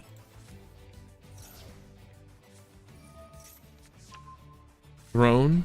Get the Lotus tribute to summon the spirit setting the pain, flip that pain, show him, and now we are getting a Squirmer.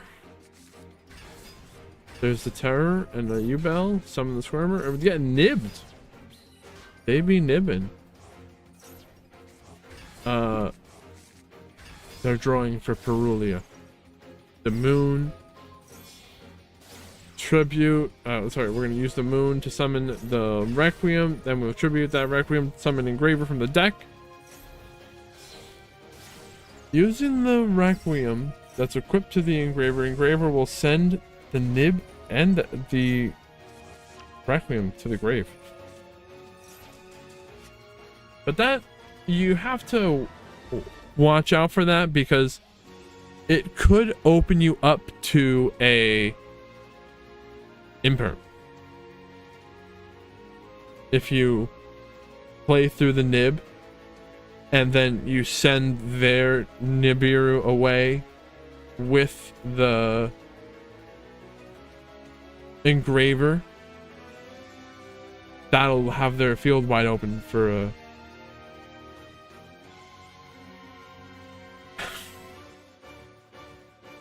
they knew where it was gonna go, and they said, oh, I'm out.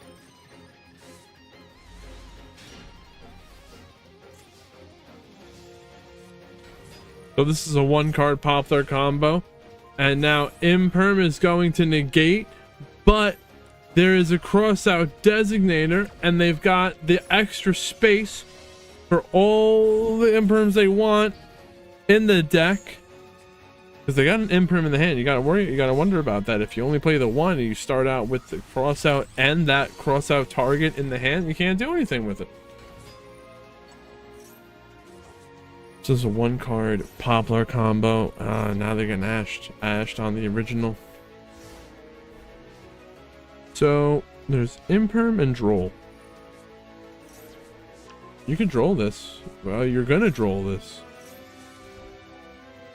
And that shuts off the whole line. They can't track. They had the temple.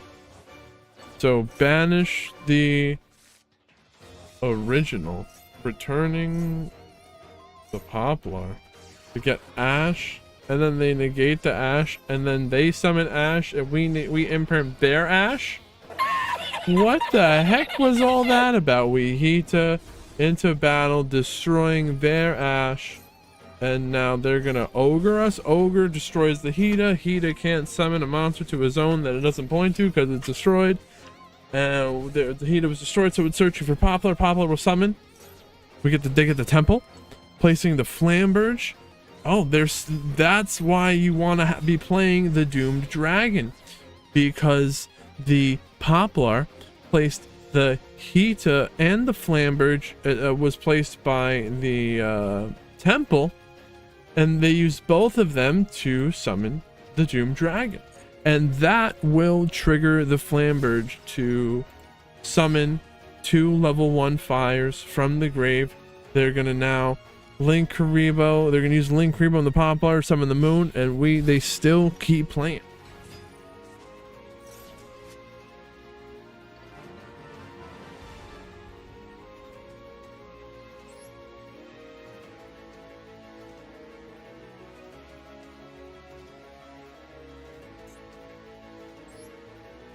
Wait, we saw this.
Unicorn.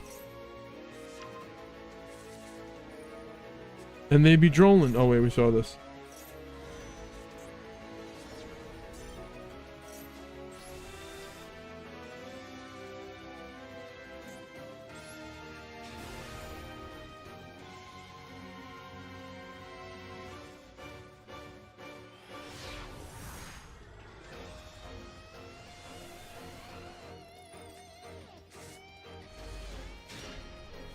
Let's go. More unicorn.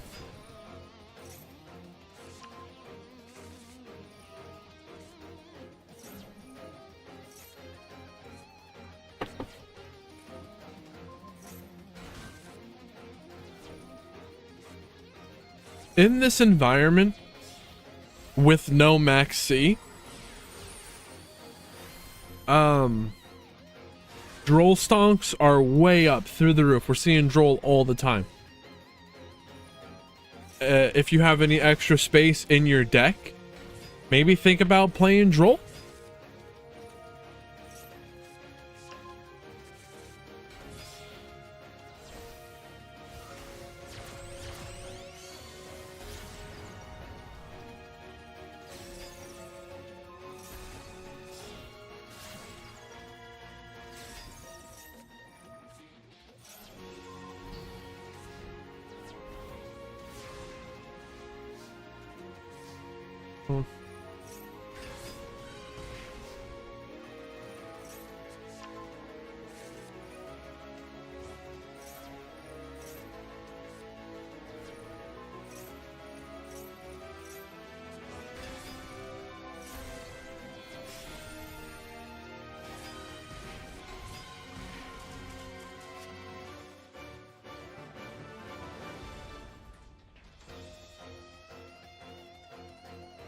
They cashed out.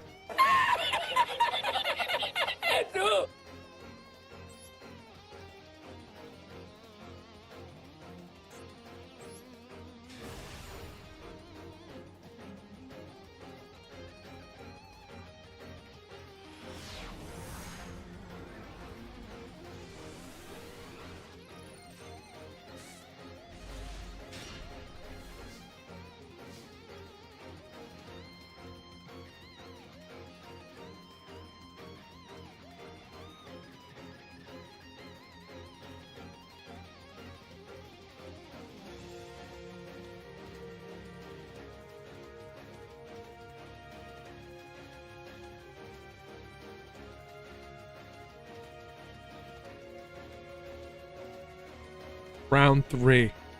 You could call it the top 16, but we are going to be we might be bouncing around a little bit, so I don't want to be held to nothing.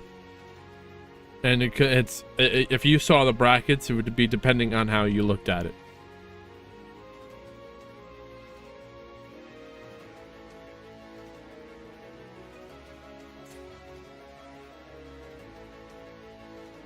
It's official in the top when I give them a new room code to join.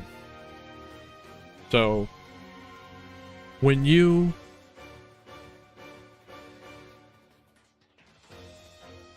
get into the top 16, top 8, whatever, and I give you a room code, I look back and the same people are consistently getting to the top. So keep playing, keep practicing, working, you'll get there.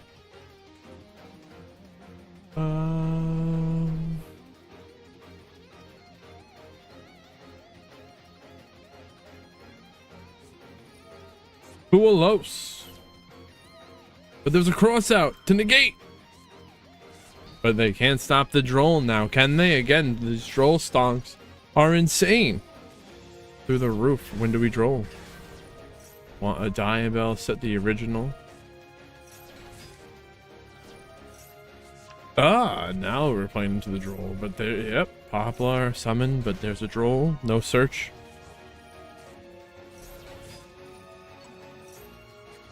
So no Temple, no Snake Eye Diabell Star. It looks like they're still lining up the Moon play. Oh, right into the sequence. Okay. Now we Desiree. Not sure if this is exactly optimal here, but it's gonna maybe in a world with no Maxi. Might have some extra plays, right? So the Desiree negating the Promethean, lifting the Fire Lock. They got a two negate Apollo. Do you push the Masquerader back so that it can't get impermed? That pushing the Masquerader into the back row so that it can't get impermed is like one of the only reasons I can think of that you would do that.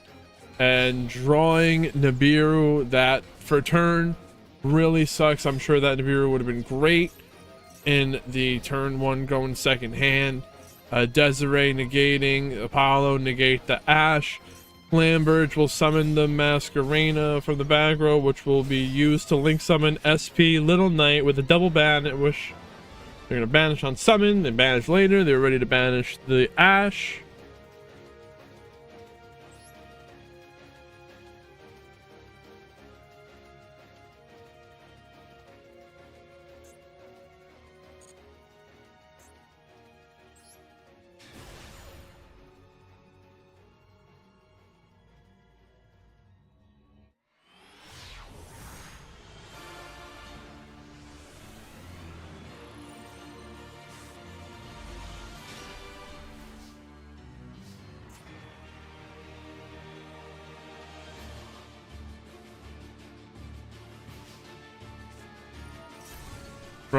Throne. And we're going to turn that into a Phantom View Bell already. So you might have wanted to Ash. Well, they're letting the Ash go through. That's the even crazier part. And now they have a full Snake Eye play. Wow. Oh, you should expect nothing less of TD over here. Only the craziest combos. So we're summoning the Astrolabe to the zone that the cross sheet points to, and then we're gonna get to summon a level 4 or lower monster from the grave. That's the Oak. Oh wow. And wow, it's just so much. Power Tool, Braver.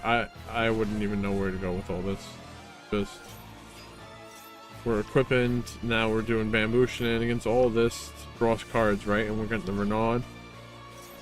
This is freaking crazy.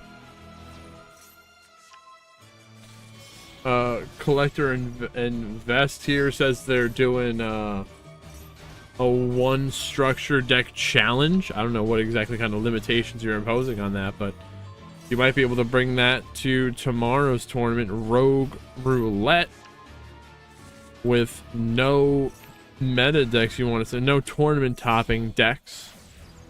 So it's just for fun. Custom ban list.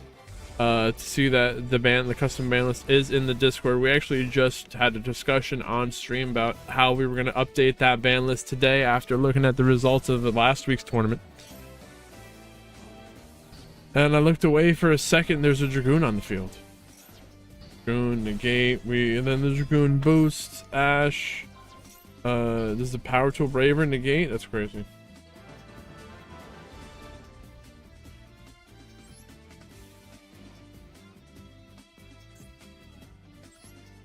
Go.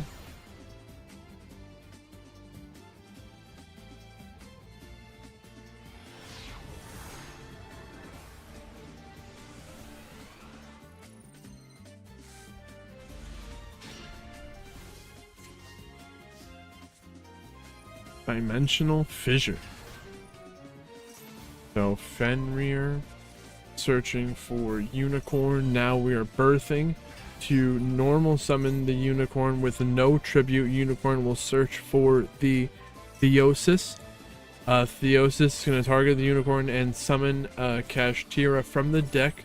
Fulos is going to make it so that the Snake Eye player on top gets to draw her summon from deck or extra deck, and now using the Fenrir and the Unicorn to Xyz summon Shangri-Ira, taking the Fulos challenge. locking down. Oh, yeah, we're locking down zones, returning the Fenrir to the hand, and then we summon it. There's the Nibiru clearing up the field. Holy Nibbin, do they play through it? Just a unicorn. But they have the fissure. And a super poly. There is the 8,400 defense Nibiru token that has to be contended. And the Little Knight banish the fissure so that they're able to play the game. Nightmare Phoenix. They're going to pop that face down card. And I guess there's nothing to super poly with her. It's not worth it. Birth, banish, the Sengen Gen, Little Knight, and the Snake Eye Diabell Star, which is pretty strong here. See, and they're still in the first main phase. They haven't even battled yet.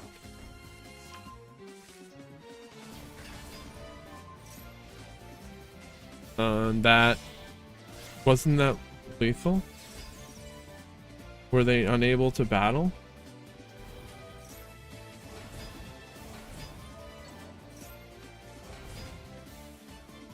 Happened.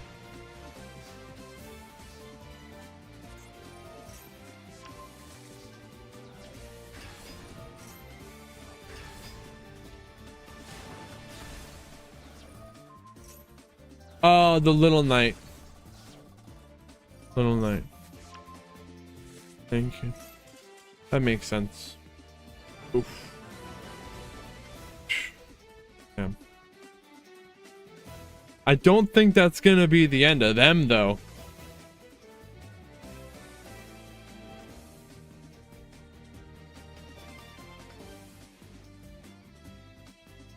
I don't think that's it, Tricky. I don't think it's gonna end there.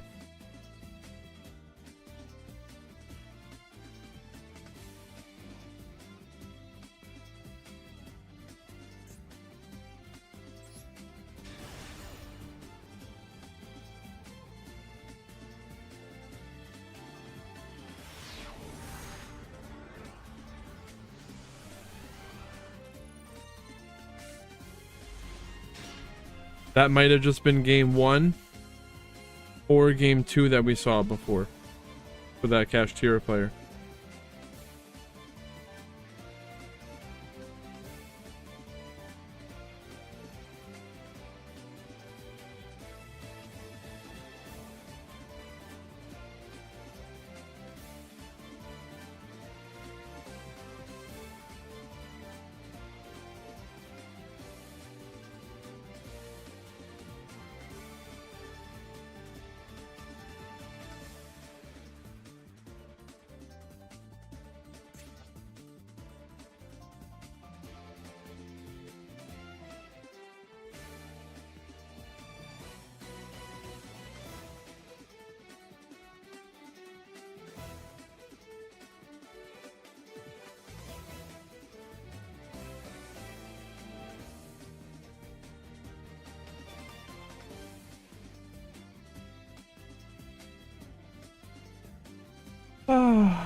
Frosted Flakes.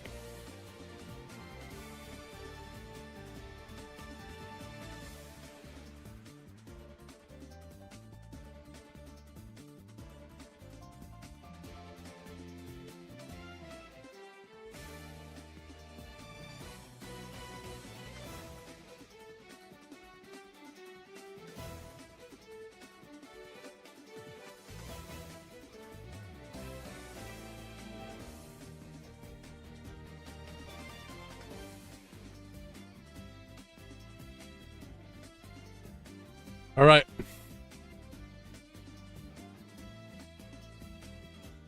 There's cashiers on both sides. That's right. Going first here.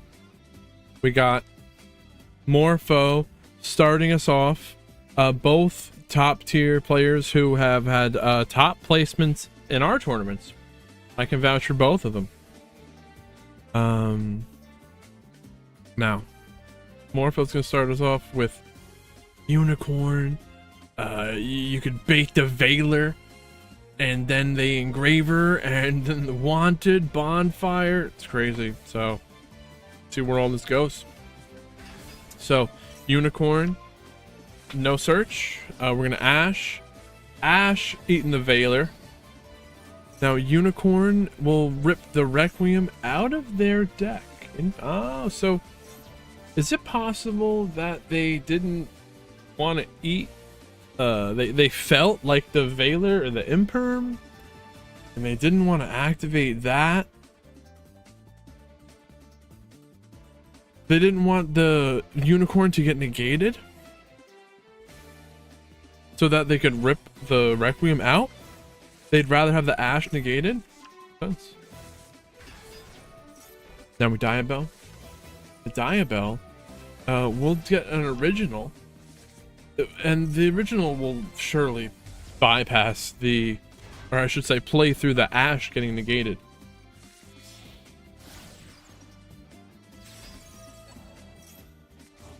All Rafa has to do is draw the Dark Ruler no more.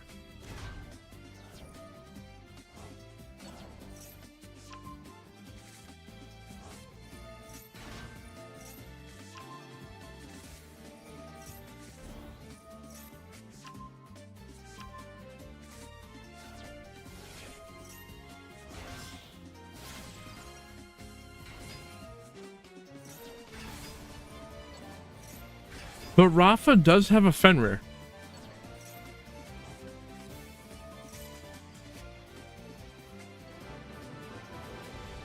None of that matters when the Triple Tactics talent was going to take a look at the hand. And maybe they didn't really see the hand yet, or I don't know what game this is. Didn't want to reveal any information. Or just it would be too much. They knew it wasn't going to go well. Maybe if you surrender quick enough before you do that, before they do the reveal. Or if you have something activatable to chain.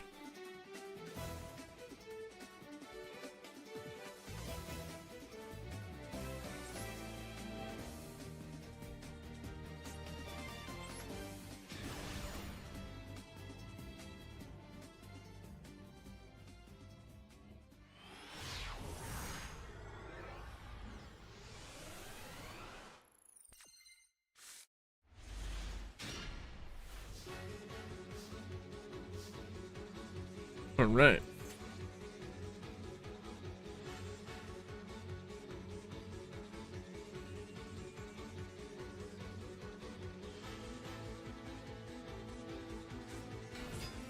DeadTube with live twins. DeadTube really does it just for fun. I asked why. I asked him, is it really the deck you want to play, even with, let's call it full power, whatever you want, with no maxi, with the space for extra garnets, even if you don't want to play the called by or crossouts.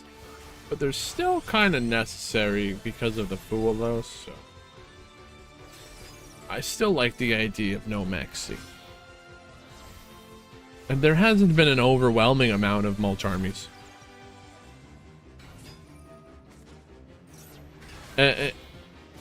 And live twins, in case you didn't know, they are fiends. Cybers, but the link monsters are fiends. So that's an easy way for you to get into your fiendsmith place. Yama, we're searching for Sharvara. Engraver, shuffle back the Requiem to summon from the grave. Now, Soul of Rage. Sharvara, pop the Rage. Banish the Yama to summon Trouble Sunny. Returning Engraver, discard to get the tracked. Searching for the Lurie. Discard the Lurie. Summon from the grave.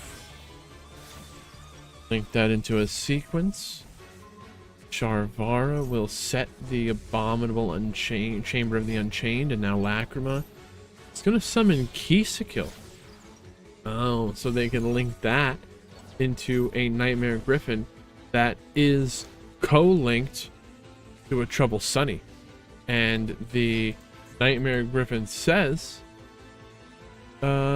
special summon monsters on the field cannot activate their effects unless they are linked.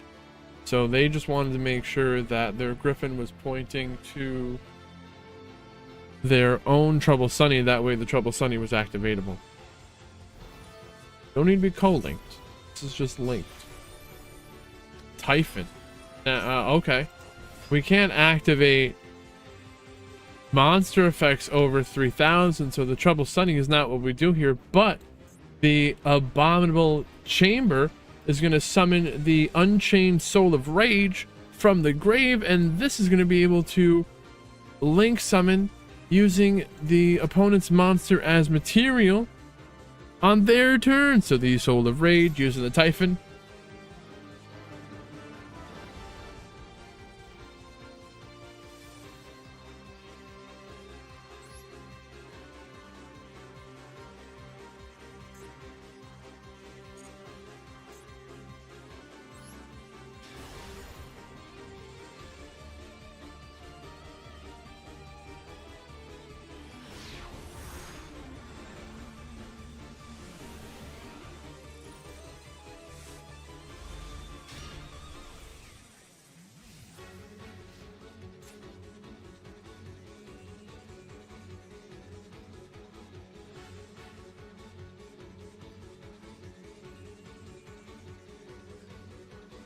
Right.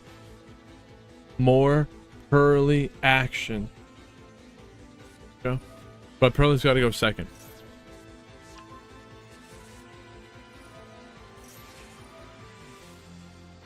Ash negating the tract, but there's a called by to negate the Ash, but the Snake Eye player on top has an Ash in their hand, so their Ash is going to be no good for next turn. Baylor negating the Snake Eye Ash, and now turning the Lurie into a Requiem tribute. Summon the Engraver, link that into a sequence, and the sequence will get negated by an Imperm. Really got to have those 3 hand traps going second. You might need 3 or 4. They had Ash, Valor, Imperm, but Pearly, they kind of have the space for all that because it's super consistent through all of your spells. Only play a couple 4 monsters, right? So Oak, and then the link Rebo in itself to summon Flamberge, turn that into an IP Masquerade of Flamberge, summoning the level 1, 2 level 1 fires from the grave. And I think they're hanging on to this to summon a 3 material Apollo. So there it is, IP Masquerade, but no, they're gonna Little Knight and banish the street because the Pearly was not targetable the turn that it was special summoned, so they were forced to target the street. Now the Little Knight is activating to banish, and you want to banish the Black Cat here because the White Cat XC summons using material from the hand, the Black Cat does from the grave. They do the Black Cat. Nice. Now the White Cat is revealing a pretty memory. We're gonna, oh, but they got the pretty, so they go into a beauty. The Promethean Princess saw that a monster was summoned to the opponent's field, and they're gonna destroy the beauty. The beauty can't negate. The beauty's a target. Beauty negates, right? So let's see. The beauty is a monster as a negate that targets an effect monster the opponent controls.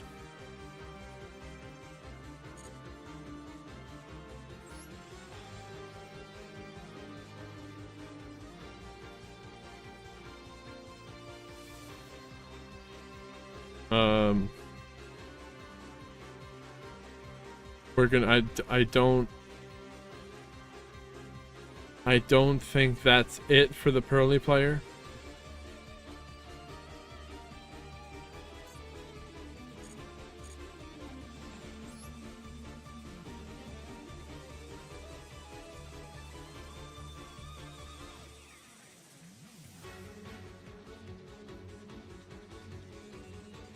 No, that's only game one.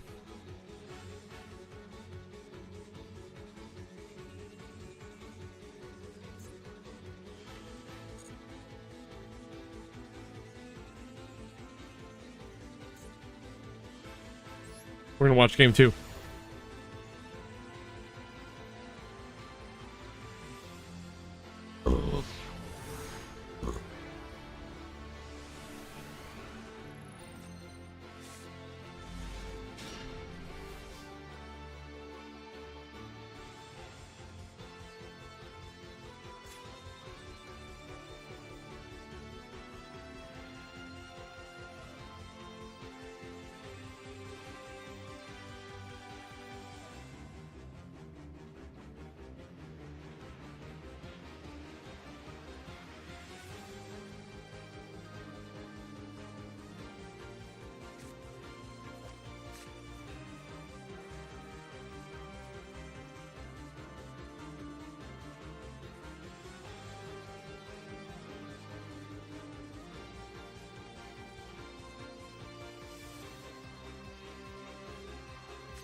All right.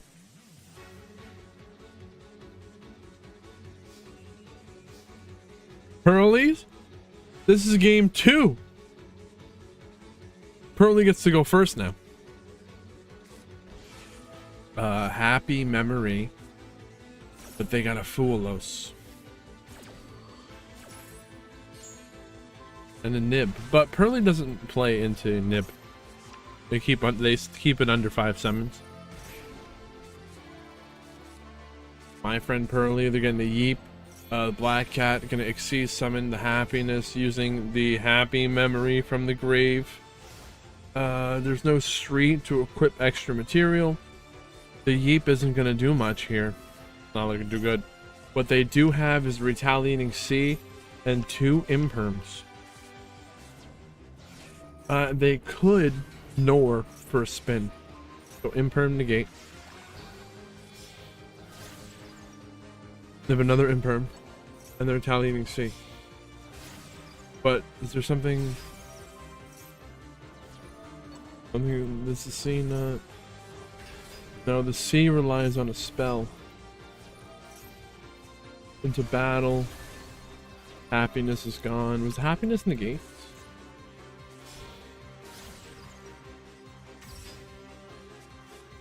They don't even try to do the sequence? Well, that's gone. It was just the Retaliating Sea and the Imperm, because they Yeep. But we might have a Yeep. No, Yeep. Called by negate and banish the other Black Cat from the grave. That's really not good here. So, unfortunately, Pearly had a suboptimal turn 1, and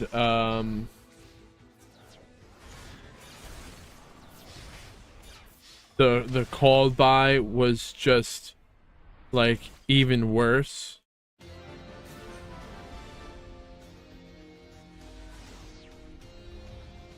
I got you, Obito. You're good.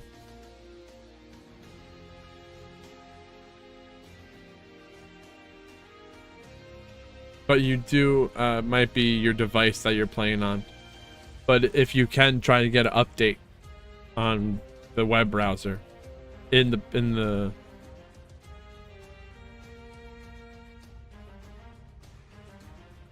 web store, the Play Store.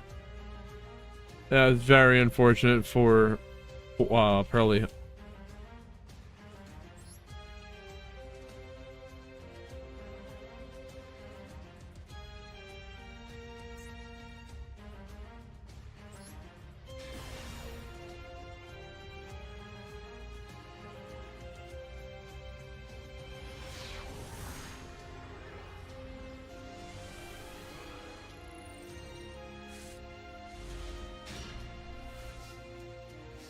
All right. Seen quite a bit of retaliating C today, but I haven't seen it work really much. Maybe it will right now. So 2 elements cash, Tier's gonna activate and banishing the birth from the hand and milling the top 3 cards of the opponent's deck, and that's gonna mill both of their engravers. I don't know if that's good though, because then they can just return engraver to something, but we'll see. There's Called by the Grave and the Forbidden Droplet. So where are they gonna called by? Where are they gonna droplet? This is Kill, which is going to summon an evil twin, one of their live twins from the grave. But now they're gonna send the the retaliating seed, activate the droplet and negate. And now the tracked, searching for Lurie, discard. And now the Called by will banish the Lurie, negate. No easy Fiendsmith line for you, but see the thing now is that evil twin Kill is, it's like a moon. They could turn that into a Requiem, I believe. Oh well, they're just gonna Requiem with the engraver, so either way, I mean, you milled the engraver into their graveyard.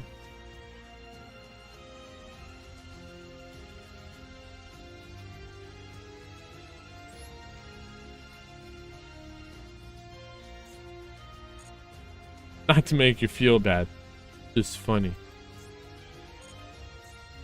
Like, you put it there. What do you want us to do?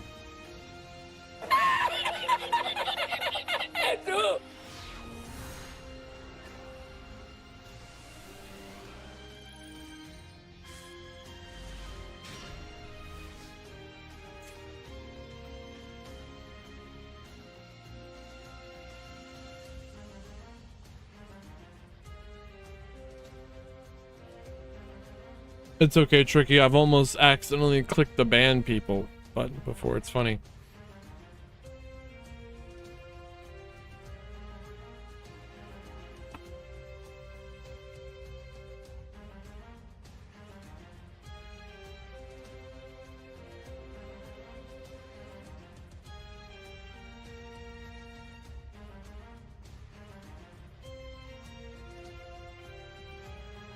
All right.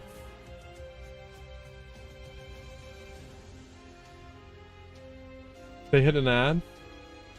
We'll wait a second for him. Am I gonna...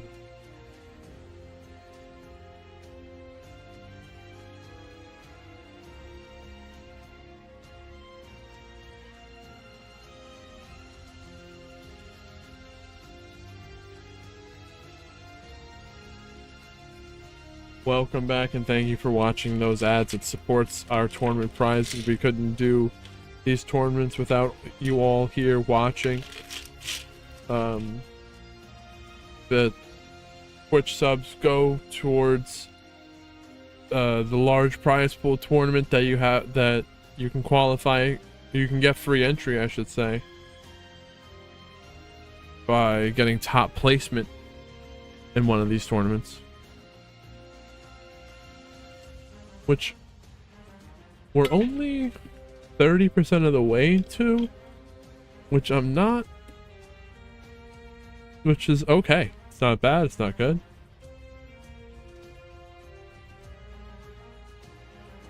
I did think it would be more. I thought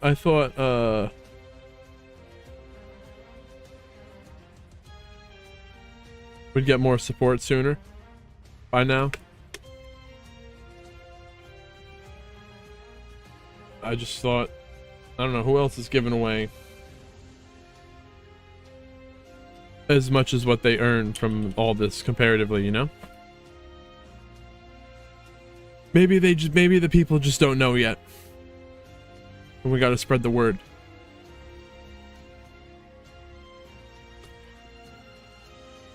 But thank you all for being here.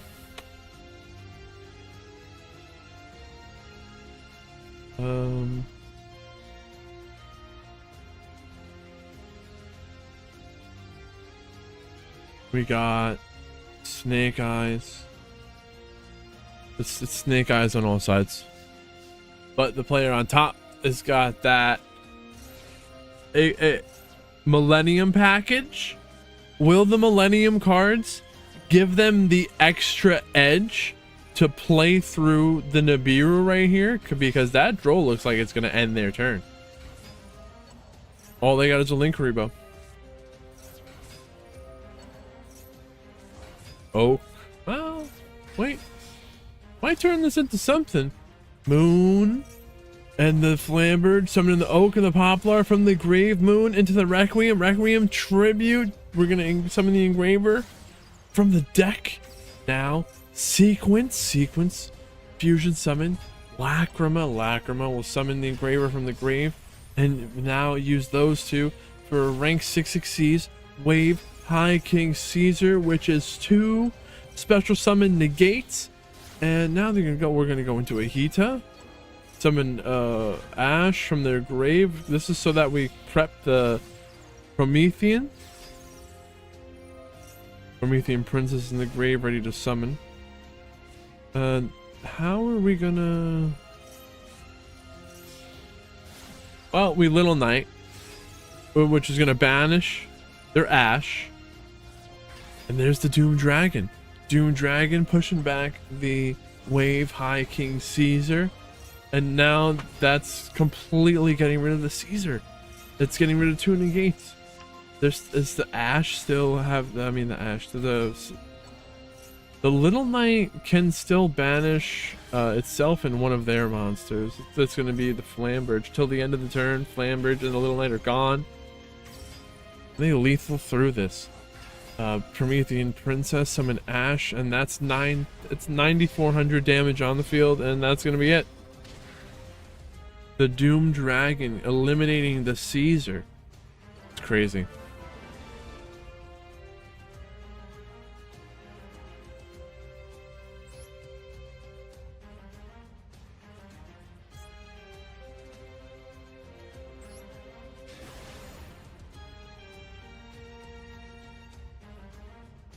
And we have got crazy games going on here.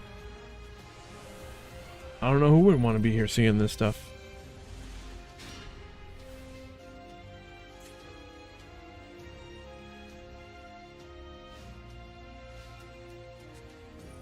Circular, sending a Sigma. Summon the Sigma from the grave. That's going to trigger. Activate the circular. They're searching for the super factorial. You know this play. We've been doing this forever now. It's 2 years old. But it's still strong. Circular is one heck of a card. So, and that is Splash Mage, Link Decoder, link that into a Transcode Talker. Link Decoder coming back from the grave. Transcode, bring back the Splash Mage.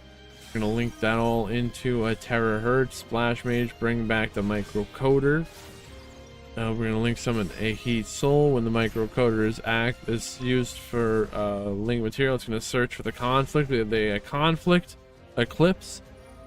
Super Factorial. The Heat Soul drawing a card. I don't really doing much. They set the Disave Worm, and then the Super Factorial. So that's a diameter. I should say it's a Laplacian with the built-in diameter negate. So are we going to rip a card out of their hand? Yeah, a card from the hand. But then, so we got. Wait, let's see. Hand rip, negate, conflict, Imperm, Eclipse, the save worm, 6 total. I think.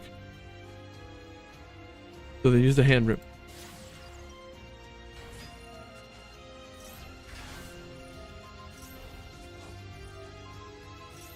Now Imperm negating the engraver. Where do they use the conflict? Laplation negating the engraver in the grave. Book of Eclipse placing flipping everything on the field, face down defense position. They got a Varudros into battle. Okay, the Heat Soul is destroyed. Pain negated by the save worm. They got the conflict left. Well, the conflict's destroyed. And what's the final thing? I think they used it all. Everything's all gone. Pretty sure it's all gone. U-Bell completely playing through that field. It's crazy. So, but MAXX-LESS does have some recoveries. See what happens here. Update Jammer. They're gonna go into an access code talker with 2 attacks. They're boosted up to what? This is gonna be 43, maybe 5300. But the update Jammer is the last chain link, so the access code talker is actually gonna only be able to attack once. So they're popping the U-Bell, which is going to summon the Terror. They're going to ban the access code talker, banish again to pop the Terror. They're popping Sharvara, pop the Pain, and this is not lethal damage, only 6600. I don't think they had to scoop it up there, unfortunately. Could have played it out, right? I know this they didn't know about the SAMD.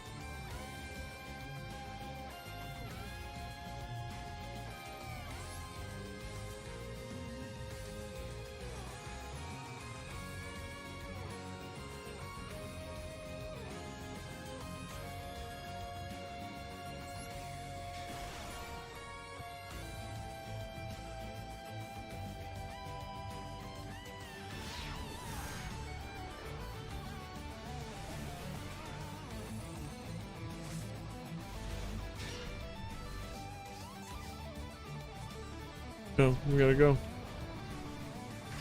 So Diabell, set the Deception. Deception will tribute to Poplar. Poplar getting Ash with their crossout Disney. They're not even gonna bother.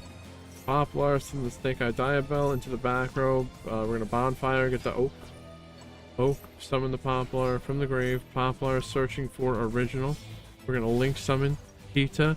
Hita is going to summon the Ash from the opponent's grave. There is no hand trap on top, so they're actually summoning the Selene. So lean back the Diabell, link that into an early Apollo. Okay. The Selene provides the early Apollo. We're doing an Apollo before the original, and now there's a Moon. Lambert summoned two level 1 fires from the grave. Fiendsmith plays. Sequencing. There is a sequence summoned underneath an Apollo. So Desiree will negate the Promethean, lifting the fire lock. And now they moon. Of all times to moon. What is this moon gonna do? I don't understand.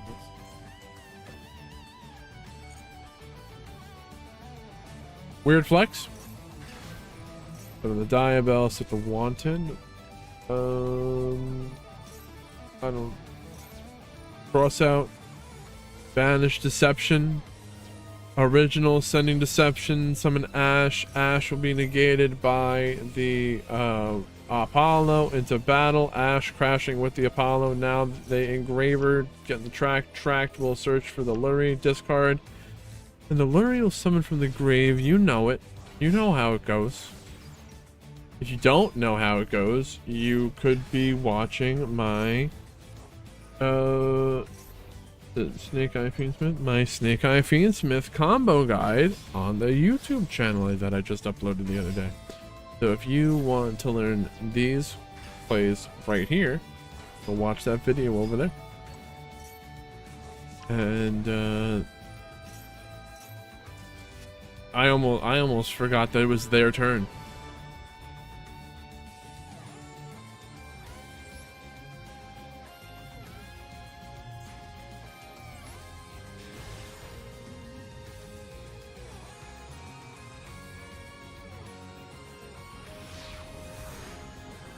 This is exciting to see.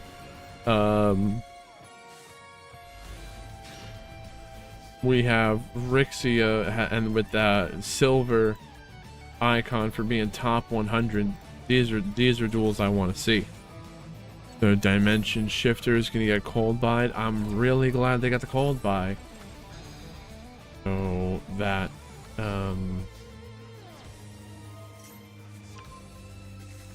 shifter did not resolve. So Diabell getting the original right into the original. Phew, getting ashed. But the wanted will banish, returning the original to draw. And did they triple tactics talent and draw a freaking snake eye ash? Triple tactics talent, drawing an ash and a Foolos. So let's go. Now they got Ash, the Droll, full combo. But Red Wolf on top does have a super poly. So give him the freaking flames. Top 100 Pog. We're going to switcheroo with the Diabell. Now we summon the Flambridge from the deck. Turning that into a sequence, which is going to fusion summon Lacrima. Lacrima, bring back the Engraver. Engraver discard, get the tracked. Or but that was a situation where we recovered the Engraver to our hand so that we could tract. There's no reason to not do it, right?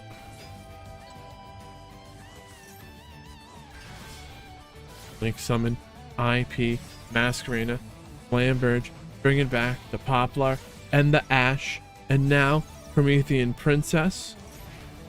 Huh. We're gonna bring back the Flambridge, going down into a Sunlight Wolf, and we're going to summon an Apollo. That's a 3 material Apollo, summon to the zone that the Sunlight Wolf points to, which will allow them to add the Snake Eye Oak from the grave to their hand because they already got an Ash. They don't need to do that. There might have been another Ash in the grave. I don't know. There was not, and the Oak is going to be the best play even if there was another Ash. So they didn't need to do the Ash. There was no Ash. I don't know what I'm talking about. Don't listen to me. Little Knight, it's gone. Was a crazy field. They broke through it even crazier. Evenly? They didn't even need the evenly? What are we talking about? All that. Well, the ogre was negated. They go into battle. Cleared up. But now, all they got to do is attack. This is in the battle phase. Super polymerization. Ooh, there's a Moo Dragon. I'm gonna ogre into battle. We stole their ogre? Huh.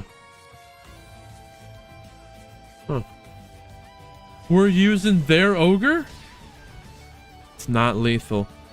Not even close. They got 5,000 life left in the second main phase.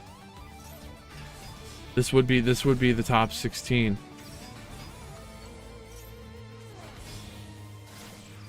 Sequence.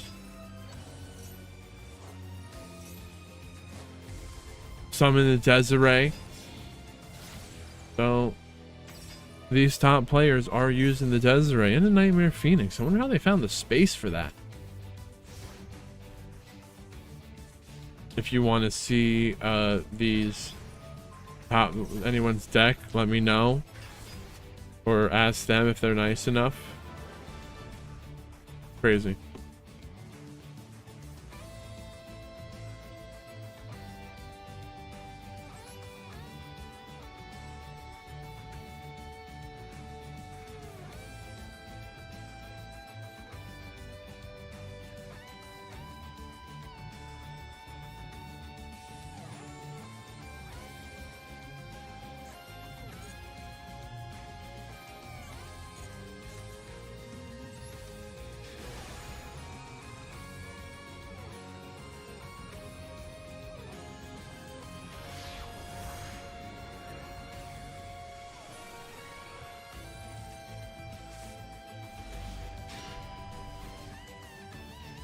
All right. Hurley going first. But there is a Duelist. That's one draw.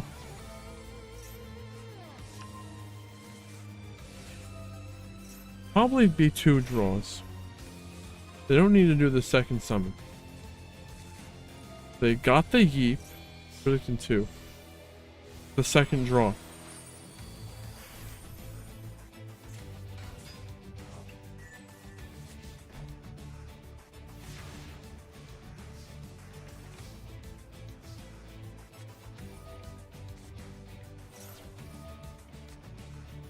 So it's really a +1. Ah, and they fool us again in case for when the Yeep comes around. Speed this up. Well, there is an imperm, double imperm, Yeep, which it'll be a single banished Nor. Imperm negate, negating the Poplar. So Little Knight banish the my friend Pearly.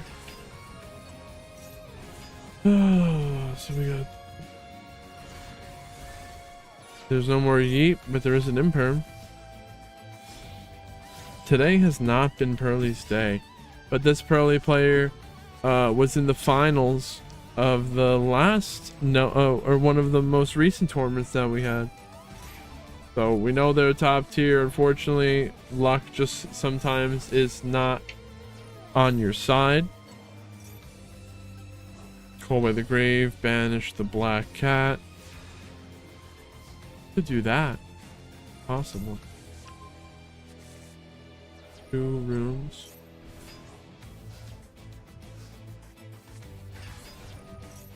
So the Diabell, that's where they're gonna use that second imperm. Surprised they're still even in this game. Damn. Well, Pearly Cats, you fought your best. I'm sorry that I had to go that way. A little unlucky.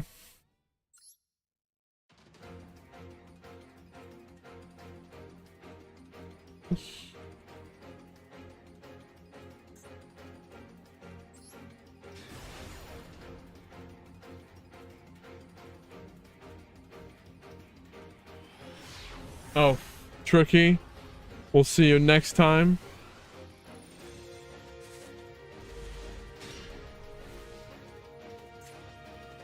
All right.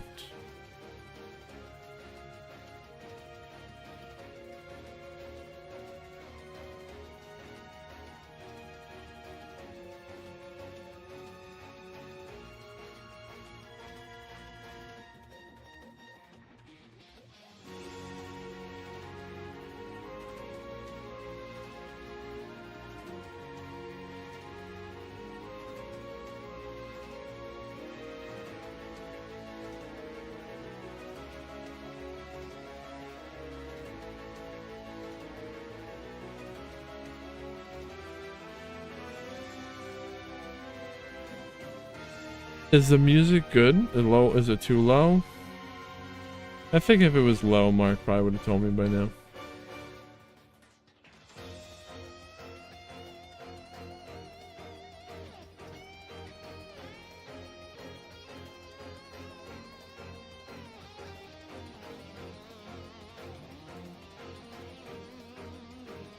All right.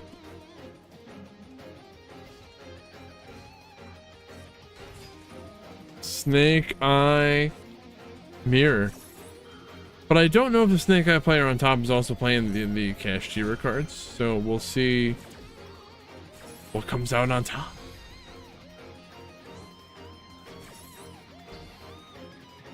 Call by the Grave. Negate Unicorn. Veiler. I'm thinking about what the Unicorn's going to do. The Veiler's banished, negated. This Unicorn, they'll summon it for free and attempt to search. Maybe it'll bait out a negate.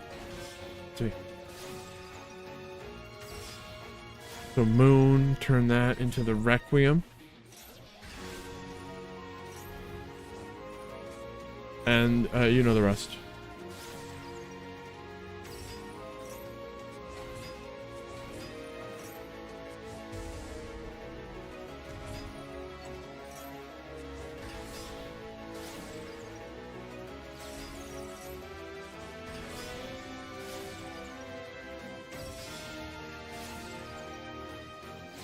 No one outside my house, so I was looking to see what it looked like.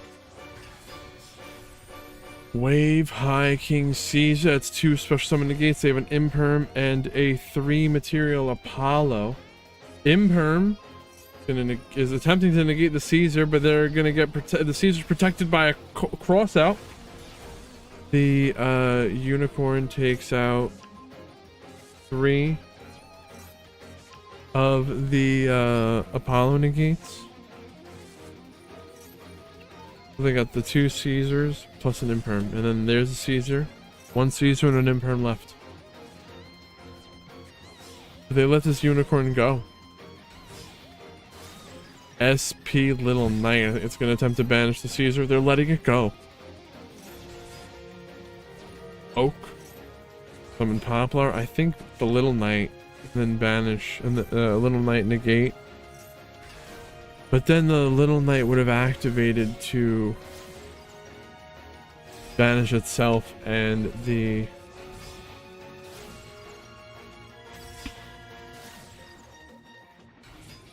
Caesar. So there's nothing you can do. And now there's a 3 material Apollo on our side with a Desiree.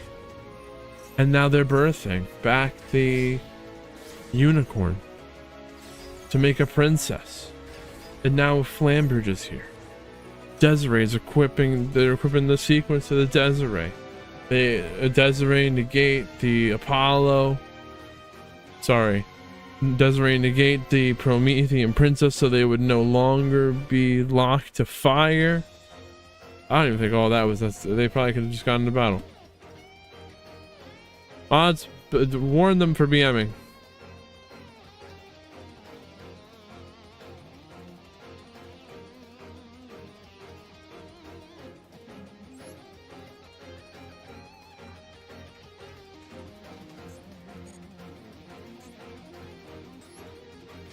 All right. Go.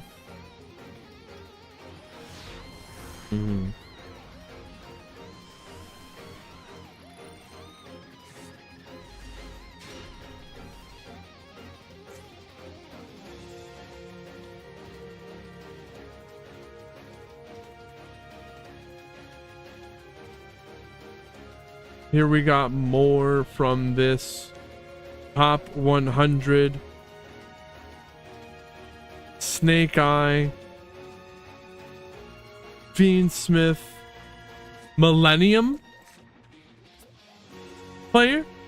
Why is Snake Eye playing Millennium cards? Let's see. So they are forced to go second, but they got the Imperm. So where do we Imperm? Not the Planet Pathfinder.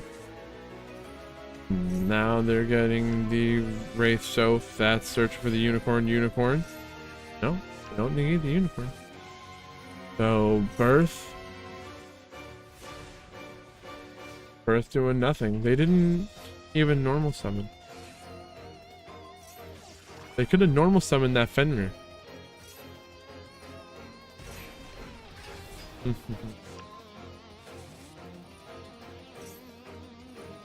We're starting off with the Millennium cards, and that's going to eat up the Super Poly. And they might be thinking, oh, I beat this fool because they're playing Millennium, and now they're done. But now they just go right into their Wanted. So the Wanted, get a Die Bell, and it's Snake Eye time. And they have the Fiendsmith to back that up as well. Should they not do the Tract early? Well, listen, I'm not going to doubt this player.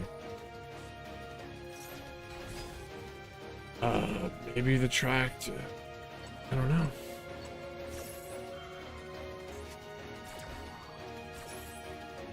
We'll see what happens. These replays here should be studied. So Poplar, searching for the temple. Setting, replacing the Snake Eye Diabell. Oak, summon Ash into a wide open Nibiru with nothing to protect them. What do we do now?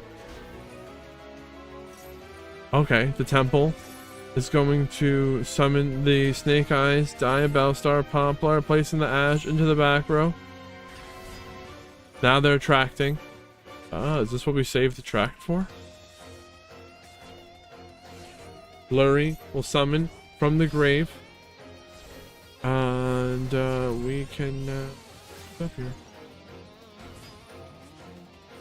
If you did the tractor there, the birth. So the sequence. We're gonna fusion summon Lacrima. Bring back the engraver right into battle, and that's 8,200 damage.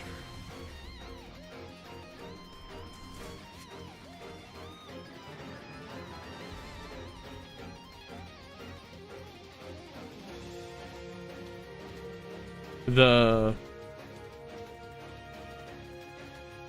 Millennium cards, starting out with those and baiting out the Super Poly was crazy.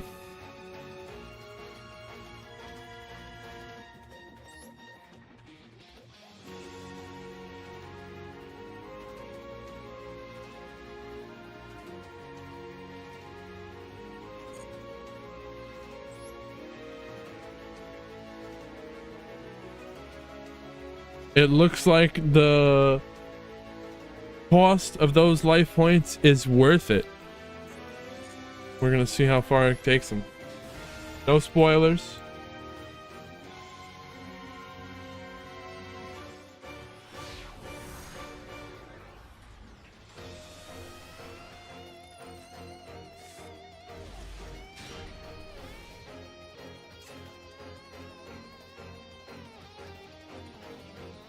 We got Rafa, who got first place in one of our tournaments. I don't remember exactly which one.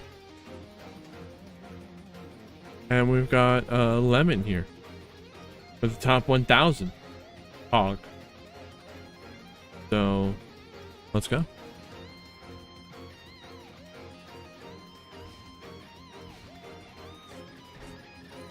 We're gonna LZ, sending the toy tank to the grave to search for the Sylvie.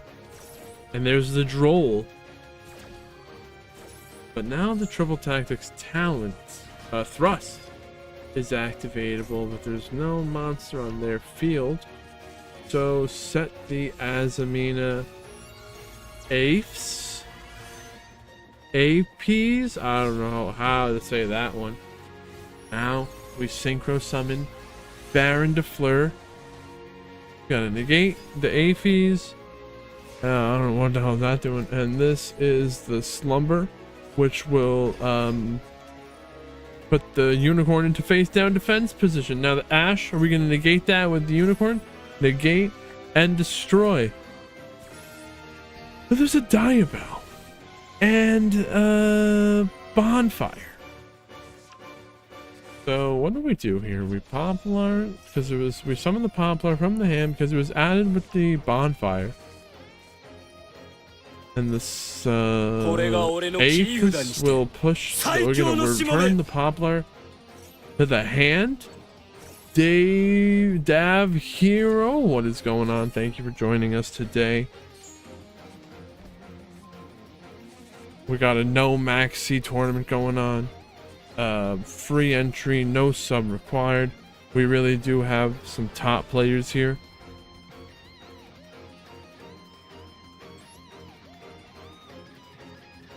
And that's only game one. Cool. We got this final match that's going on right now. And then we're going to go into the top 8.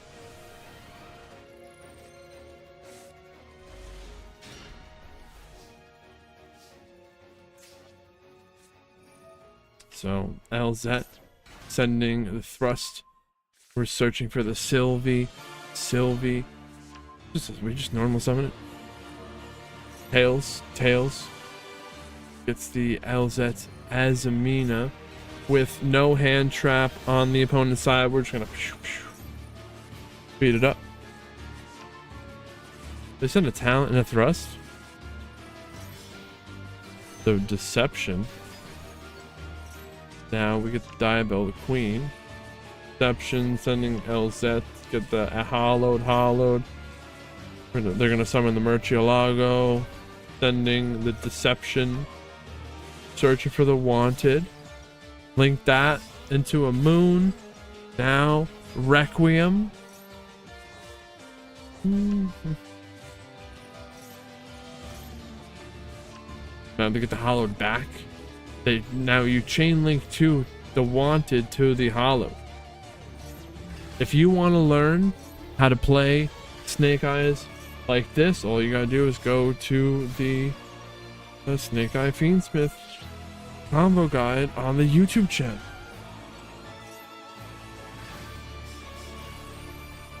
Ixie summon rank 6. Beatrice is gonna send a Stellar to the grave. Now Link summon that Sprite Elf. We're gonna bring back the Engraver. What's going on? We're going to Baron de Fleur before the Elf brings back the Stellar. That's pretty crazy. And they have Sylvia. So Sylvia, Baron de Fleur. Aphis will return them to the hand. That's a bounce. And then they have a Book of Moon plus a Called By. 6 disruptions. So we're going to put him face down. Baron de Fleur negate. Diabell starting negated by the Sylvia. But there's a Called By to negate that. Now the Aphis will push them back and they're tracting. Try to get the Lurie discard to summon, but the Called By the grave will banish the Lurie. Still have the original though. What was the last negate? What was the last disruption? Was the Tails even doing anything, or was that all of it? Might have been all of it. But there will be a game 3 between those two, with the Whitewoods having to go second.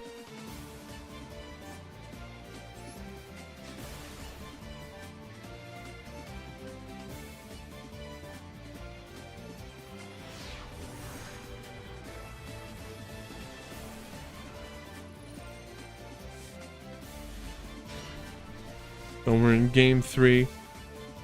I'm calling this round 3, but this would be the top 16 for sure. Starting out with a Ashtira Fenrir. That's going to search for Unicorn. Now we tracked, get the Lurie, discard, and unfortunately no hand trap on the side of the Whitewoods. They got a 54 card pile. So yeah, I guess maybe they're not playing a lot of hand traps. This could be a lot of gas. I don't know. We haven't looked at that. But this looks like it's gonna be a full Wombo combo because they just tribute summoned Unicorn. What? Flames for the tribute summon? Tribute summon Unicorn? In the top 16? Crazy. Now we Promethean Princess, the Flamber, summoning 2 level 1 fires from the grave sequence. We're going to equip that to the Desiree. Promethean, bring back the Flamber. Desiree will negate the Princess so that they're no longer locked to fire. And this is going to be a 4 Material Apollo summoned, a 3 Material Apollo summoned with the IP Masquerena as material, so it has the built-in protection that it won't be destroyed by opponent's card effects. Rafa is top tier, but you should be waiting until the opponent has committed a card to the field before you activate the Flamberge to summon the Masquerena. So we got the Apollo negating. The Little Knight is banishing. They're gonna call by the grave. Banish the Flambers. Negate. Magician Souls. Sending. Diabell. Fenrir. Banish the souls. Apollo. Negate. Elzette. They're thrusting, but they got an Ash to negate. Crazy. I knew it was gonna be insane.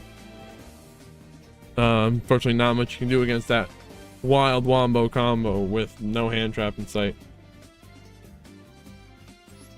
And now we're going to be going into the top 8. Hopefully we didn't get to miss any of their games.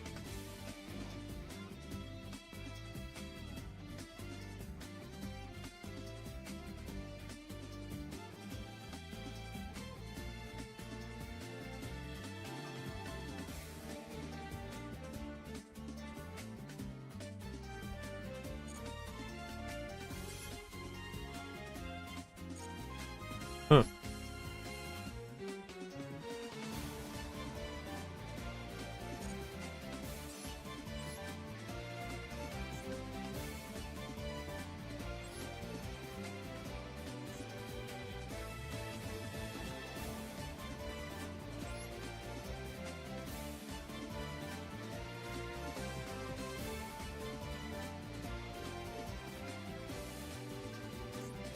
Alright, let's go get to watching them before they disappear.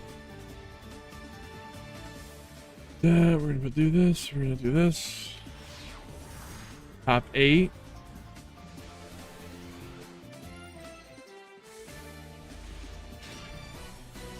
Crazy stuff is happening. We are now officially in the top 8 of MAXX-LESS Mayhem with no MAXX-C. These people got here through skill alone, with no roach to carry them.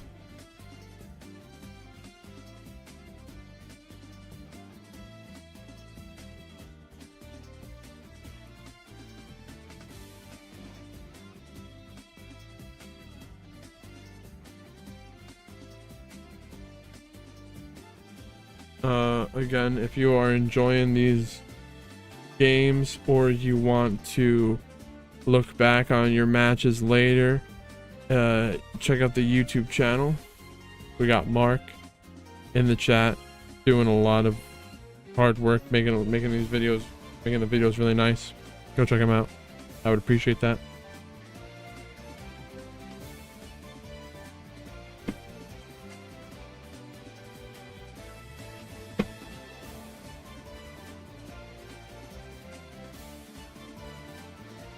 All right.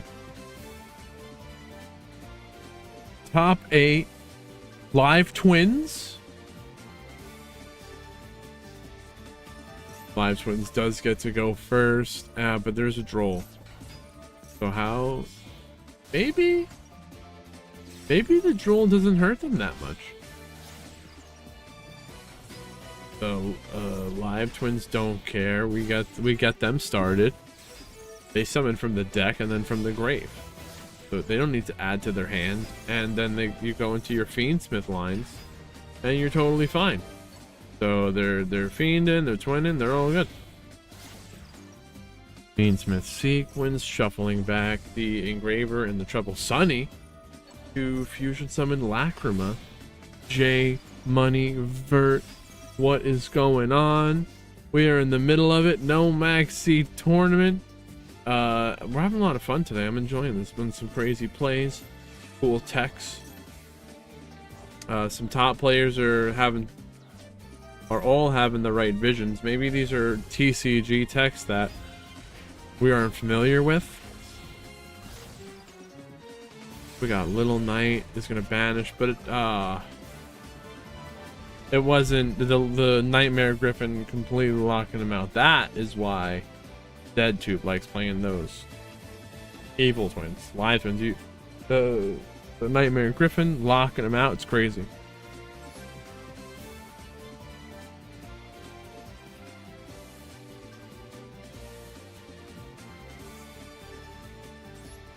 Let's get the scores up there.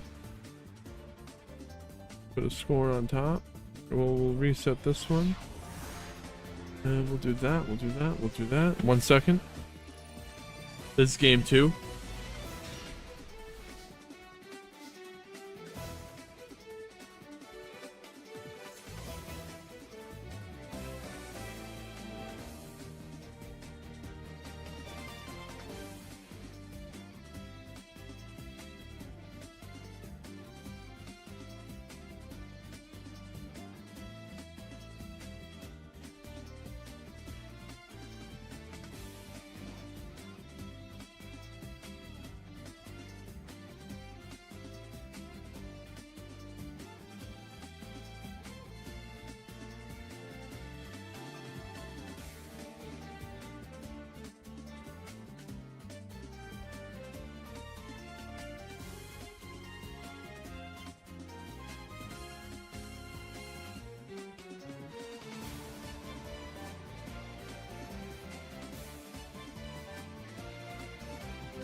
All right. So now Snake Eyes going first. Game 2, Snake Eyes versus Live Twin. We're gonna Ash, search for the Poplar. Oh, that has a Droll. But they already got the Temple. So, and they already got the Snake Eye Diabellist. But the Ogre destroying the Diabell. Okay. Oak is gonna summon the Ash from the grave. Send the nose, summon the Flambert from the hand. Linking that into a Masquerena, the Flamber, summoning the 2 level 1 fires from the grave. Now we Promethean Princess. And the Hita.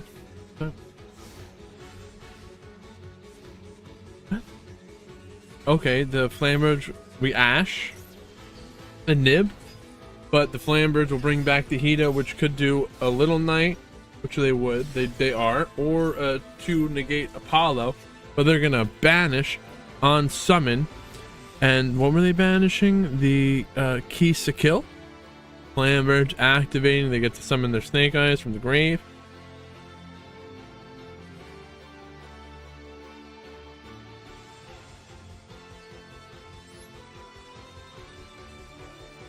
One-to-one Snake Eyes versus Live Twins. Who do you want to win? Do you still root for Live Twins, the underdog, even if they're using a dirty floodgate like the Nightmare Unicorn?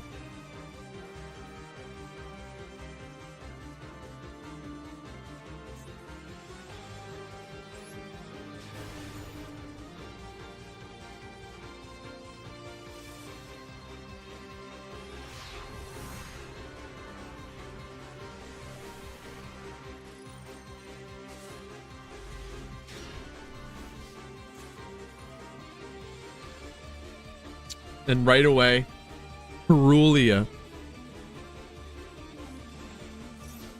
And they have a Fualos.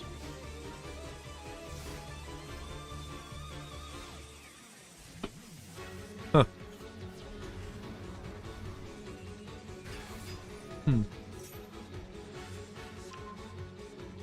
They really didn't want to do anything in the face of the Perulia? Well, the Ogre is going to destroy the face-up continuous spell Deception, which tributed the Diabell, and now it doesn't resolve. It's not negated, but because the continuous spell left the field, it doesn't resolve. Very nice. But now Ash negating Keys to Kill, which would summon from the deck. Now there's an Imperm and an an Abominable Chamber. So Deception, Tribute, the Droll to get the Hollowed, but then they're getting Drolled. Now they summon the Sylvia, which is a negate, so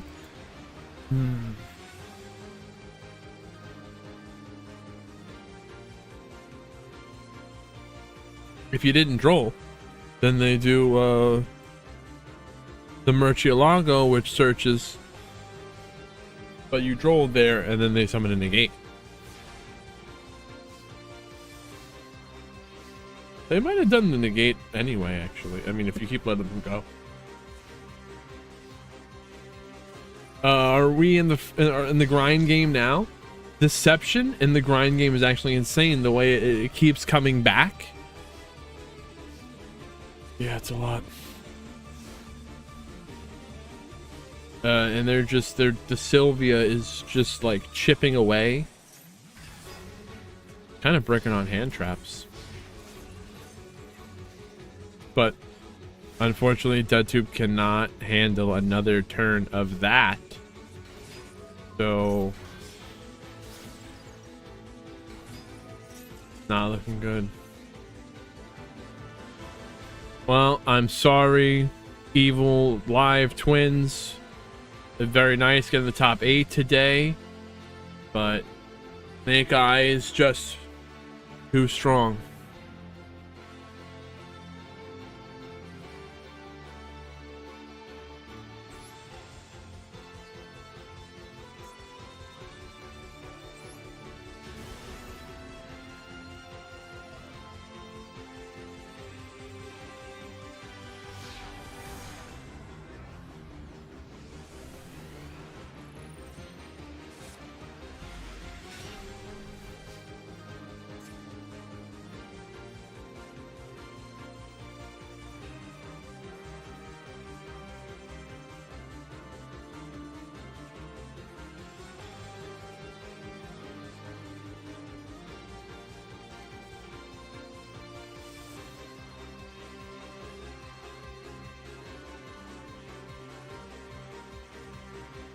Ad time?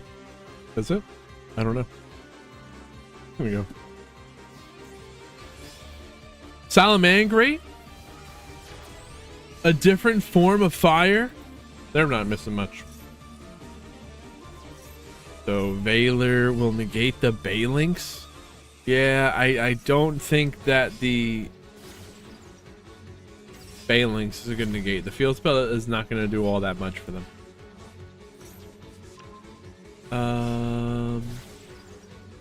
Promethean Princess might even be better, but they have the Imperm to do that. So I could see why you might think, yeah, we'll send it for the Balinks and hope that stops.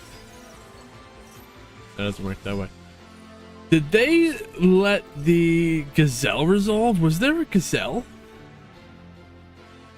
Yeah, no, you definitely want to negate the Gazelle. Gazelle sent Jaguar.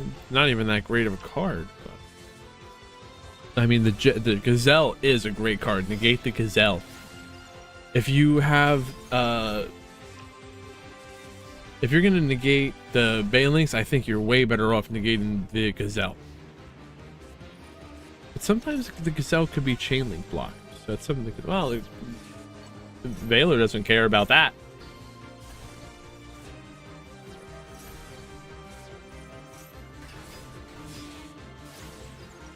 So Requiem. Oh, we're shuffling back to summon a Phantom of Yubel before they tribute the Requiem. This is pretty crazy. They're cooking, and there is a nib, but the Nibiru would have been negated. Where did didn't we have a negate before? Did we get rid of the negate? Where did the negate go? Wasn't there a negate? Oh, the field's gone now. Wasn't there a negate before? The Phantom of Yubel, they got rid of it. Oh no, they tributed for a different effect. All right, you're fine.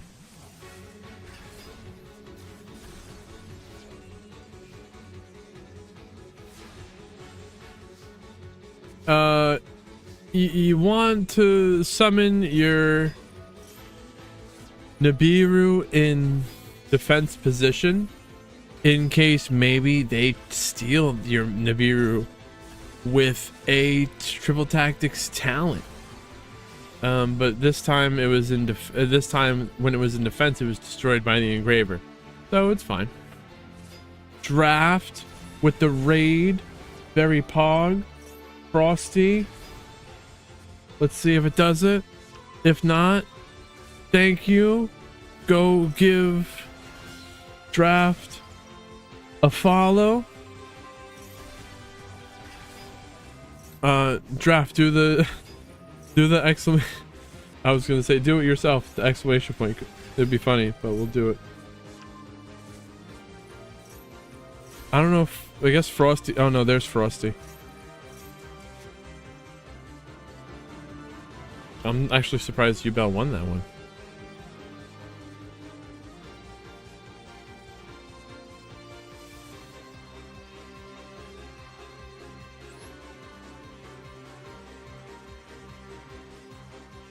Oof.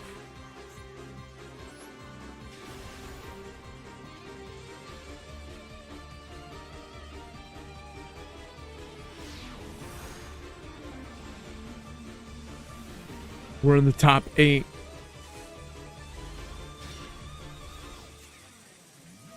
Salamangreat Circle. Game 2. The Snake Eye player on top did win game 1. So they're playing Snake Eye. Wait, no, Yubel. Yubel Fiendsmith. There's Snake Eye? There's no way. No. This is Yubel. But the Yubel on top did win game 1. And they have a Nibiru again. So Imperm negating Promethean Princess.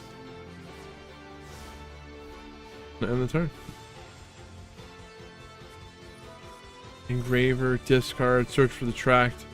And there's the Droll Sam D tribute to summon the Spirit of Yubel. Spirit, they're setting the pain. They're popping. They're Yubeling into the moon. Abominable Chambers set. Now they shuffle back to summon the Phantom. Moon?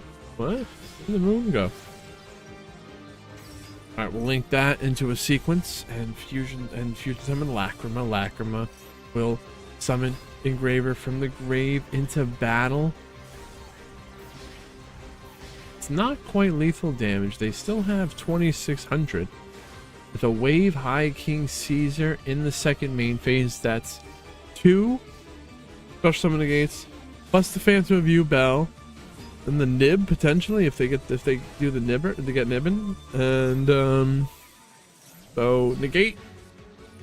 Triple Tactics Talent, drawn 2, and it was too much. That's there's nothing they could do. Salaman, great, doing well today to get to the top 8, I guess. When there's no there's no MAXX-LESS, the only thing you have to do, the only thing you can fear is the Nibiru, and they did get nibbed.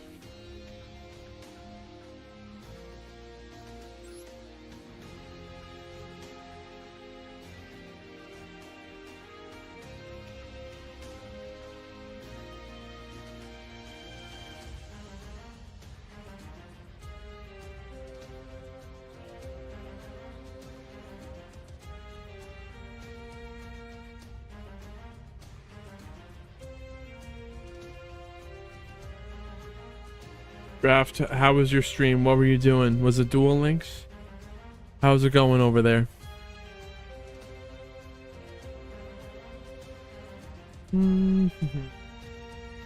I need...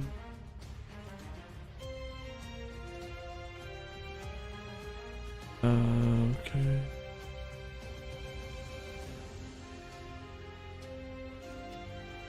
You do a Duel Link.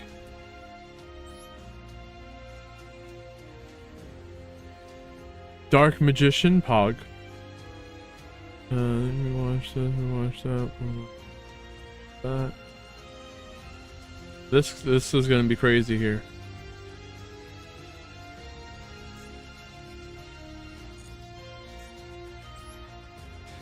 Right now, this is insane. We have got MCS top 16 player and top 100 Duelist Cup player. Snake Eye mirror match. Crazy. The going second Snake Eye player has nothing but an Ash Blossom. This looks like a story that's already written. And the going first player has 2 Drolls. So now if the going second player crosses out the first Droll, there's the second Droll to contend with. The Ash was used to negate their Requiem, stopping the Fiendsmith lines, but there's a full Fiendsmith combo. So now their Masquerena, we're gonna activate the Flamber, summoning the Oak and the Poplar from the grave. This is no MAXX-LESS between 2 top duelists. This Sunlight Wolf has a 76% win rate at time of appearance. Ash getting negated by the Imperm, but now cross out Designator, gonna negate the Imperm, grabbing the Poplar. Poplar activate the summon from the hand, but there's the Droll. They already used the cross out, and now Promethean Princess popping. Oh my gosh. A monster was summoned to the zone that the Sunlight Wolf points to. But what did they even... Did they get to do it? Oh, they recycled the Snake Eyes Doom Dragon back to the extra deck. Not the play I would have thought, but let's go. So Flamber's going to push the Sunlight Wolf into the back row. Now they link it into a moon. Flamberge summoning 2 level 1 fires from the grave. The bottom Snake Eye player stole the top player's Flamberge, but made sure to use their own Flamberge so that it went to the grave, it would activate. Promethean Princess. Link 3. We bring back the Flamberge. Oh, wow. It's got to be lethal now. And that is lethal. The going second player one with just the Ash? Huh. How'd that happen? I thought it was over. What a duel. Game 2.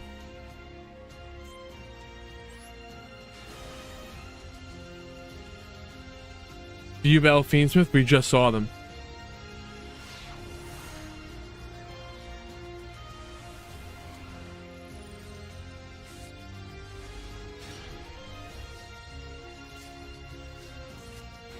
Poplar searching for the temple.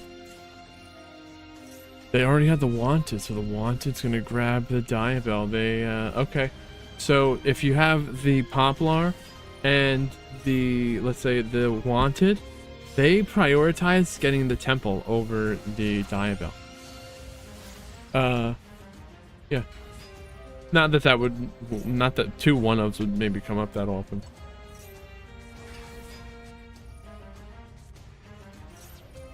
So Fuelos is ready to enable them to draw cards for special summon from the deck or extra deck.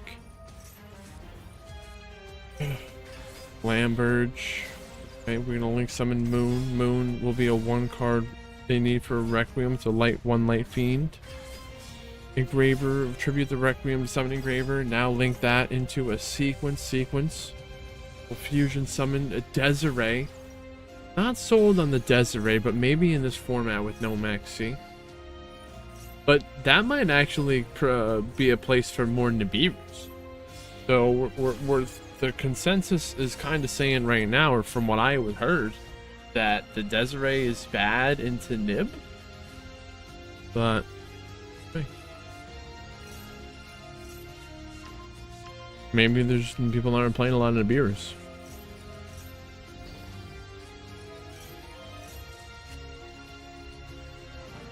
Crazy. And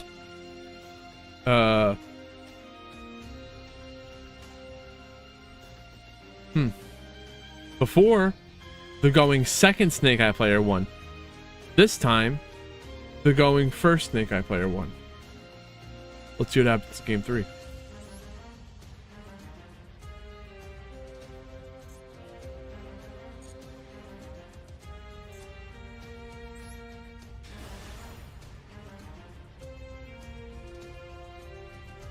This is one heck of a duel.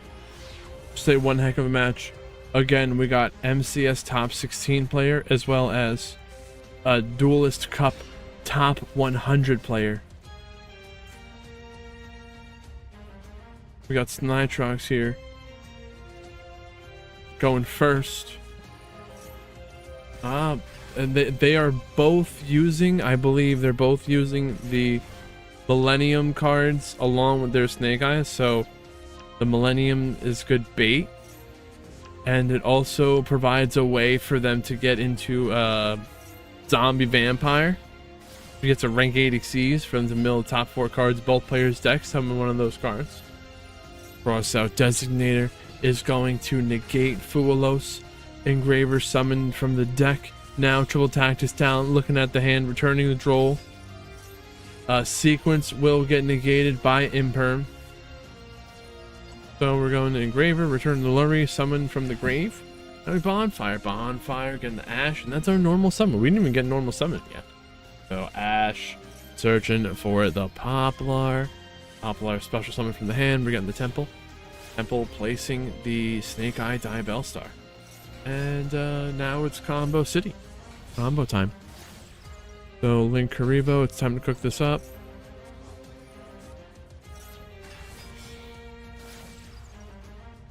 Promethean Princess. We got a Flamberge summoning Oak and Ash from the grave. Oh, I would get tired by the time I did all this. I get tired watching it all. Well, maybe it's because I experienced so many duels.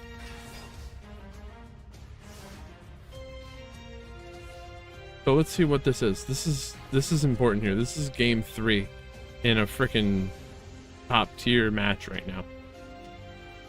Apollo, 2 negates. The Flamberge is ready to summon the Masquerena, which will do a Little Knight. It'll do a double banish, along with the Promethean Princess in the grave to pop for 5. Apollo negating. Bonfire, search for the Poplar. They negate. I guess you negate because they could immediately go into battle anyway and destroy you if you did not. Well, I got that. Now we got the Temple, which is going to summon Oak.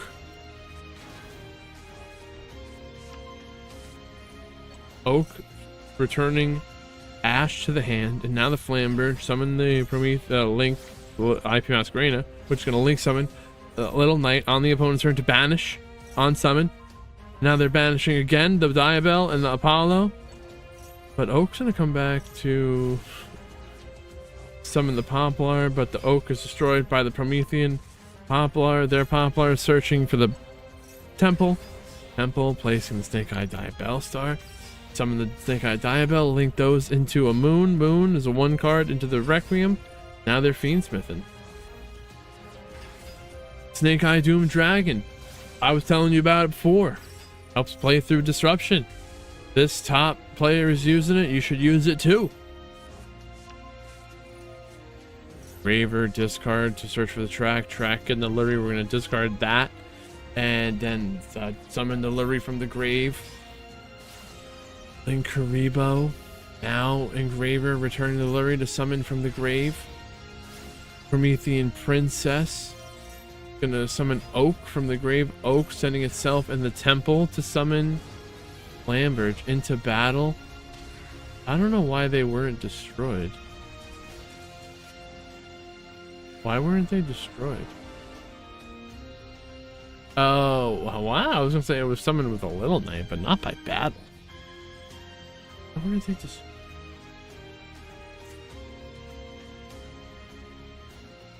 What? What happened?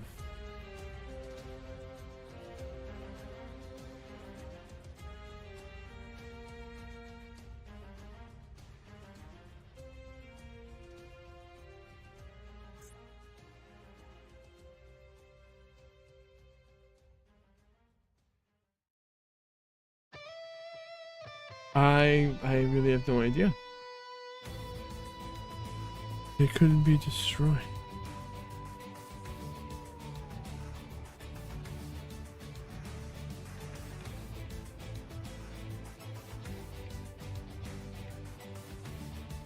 By battle?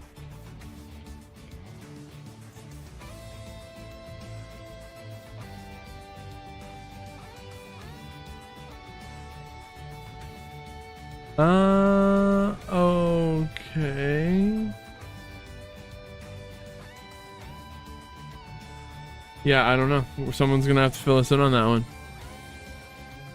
Does anyone know? Still crazy, but I don't understand. I don't know. Our top scientists are gonna have to dissect this replay. The Little Knight couldn't be destroyed by battle?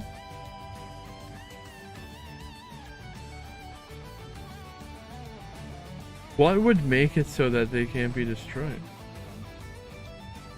I don't know.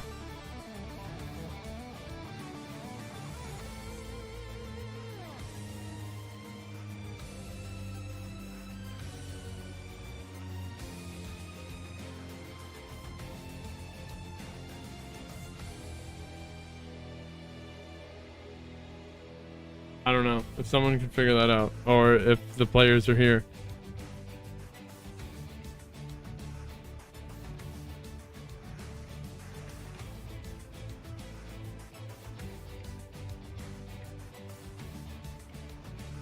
Is it something like obvious? I'm about to give up on it. I don't know. That's crazy. They're so top tier that we can't even understand.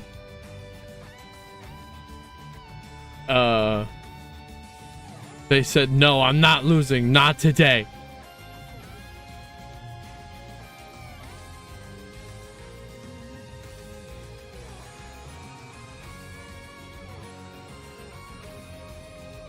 Turn down their main character powers.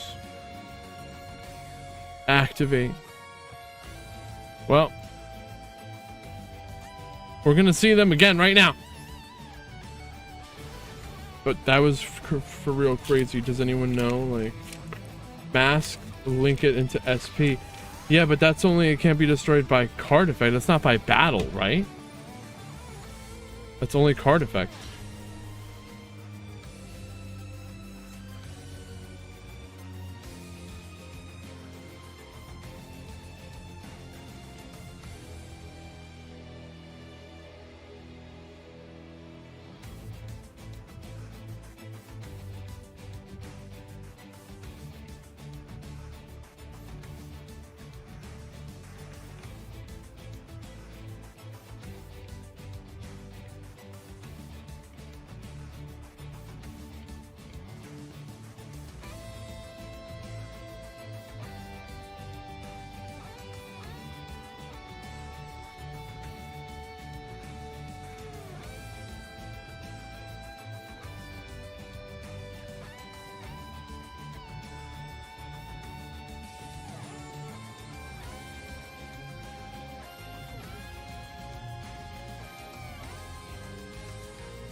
Masquerade's card effect. All right, I don't know if anyone figures it out. Let me know.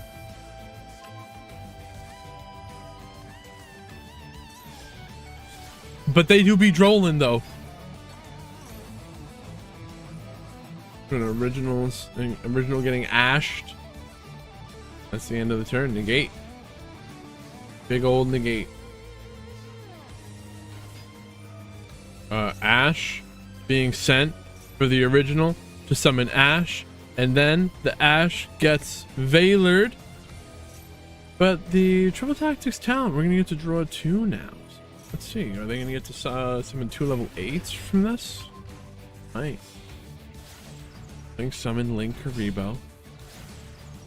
Now we get a Princess. Summon Ash.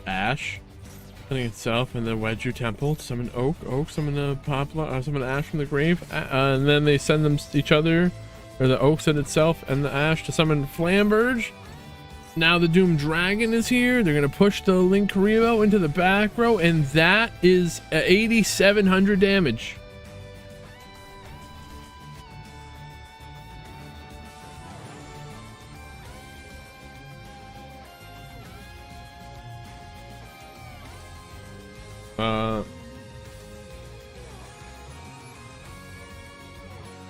That's definitely top 4, but or like semi-final. Huh. Keep watching that, but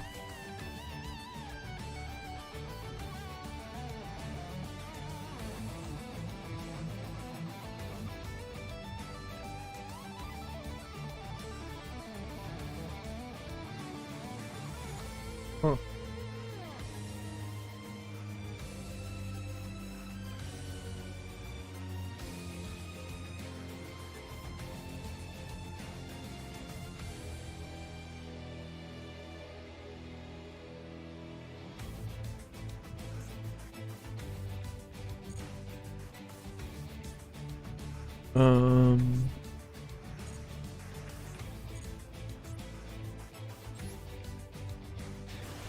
Mark, if you're able to catch this, it's a top 4 game. I'll fix it right now, but if you want to fix it in the editing, it's fine. If not, F it.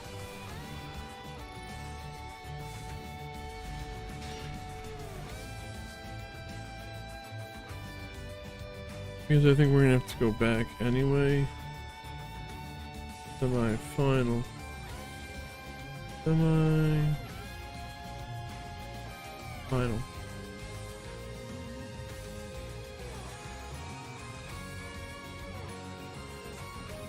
There's other top 8 matches we haven't watched yet. We're gonna go back to, but these players were a little ahead of time.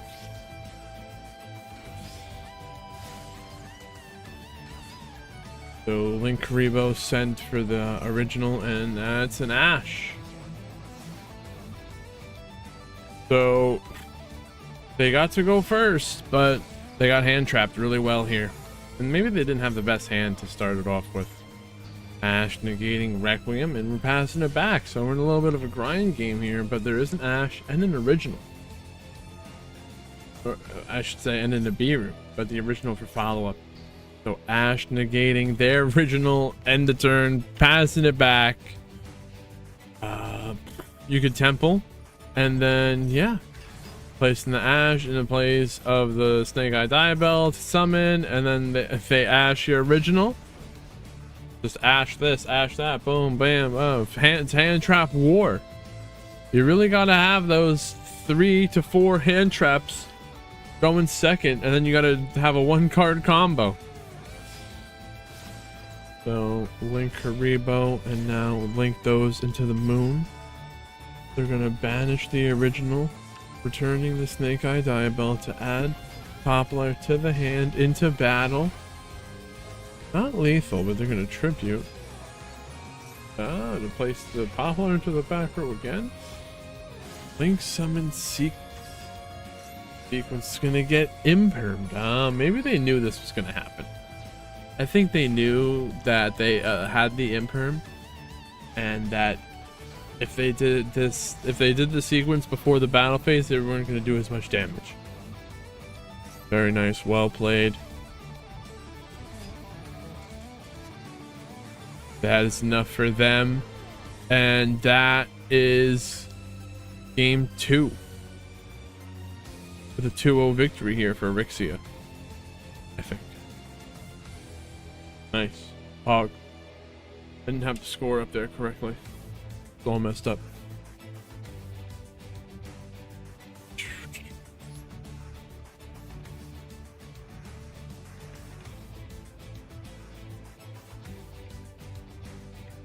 So now we got that, we got that.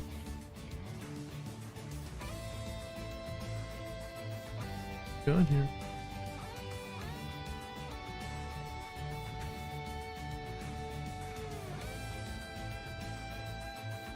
All right.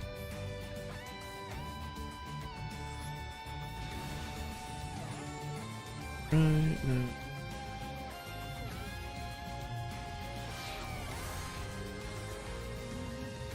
All right. Let's go. We're back on track now. We got the temple setting the Ash. What a turn. A hollow doing nothing. They got 2 imperms and a Veiler. We're gonna Veiler negate their Ash, and we're gonna summon Ash, and our Ash gets ashed. There's still the 2 imperms. Yeah, Cap, this hand does not look too good here. But imperm negate the Murcielago. So now there's 1 imperm left. It's got to be the sequence. You basically have to negate the sequence. And they're trying, I guess, to force you to imperm before then. And they got the Diabell to back that up. And that is going to be it. They said, screw it.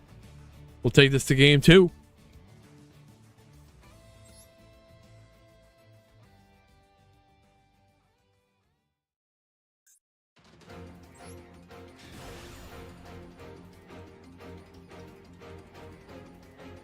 Did anyone figure out why it was that the SP Little Knight could not be destroyed by battle?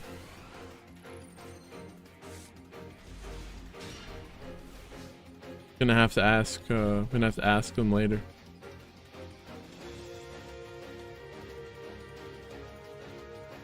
Maybe hopefully I don't feel stupid when someone tells me why.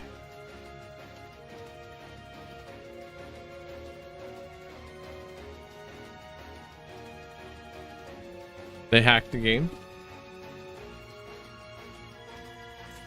All right. Top 16. MAXX-LESS Mayhem. No MAXX-C. Game 2. Mirror match. Kind of. Not really. The player on top has Cashier engine. So we're going to see which engine comes out on top. Or I should say,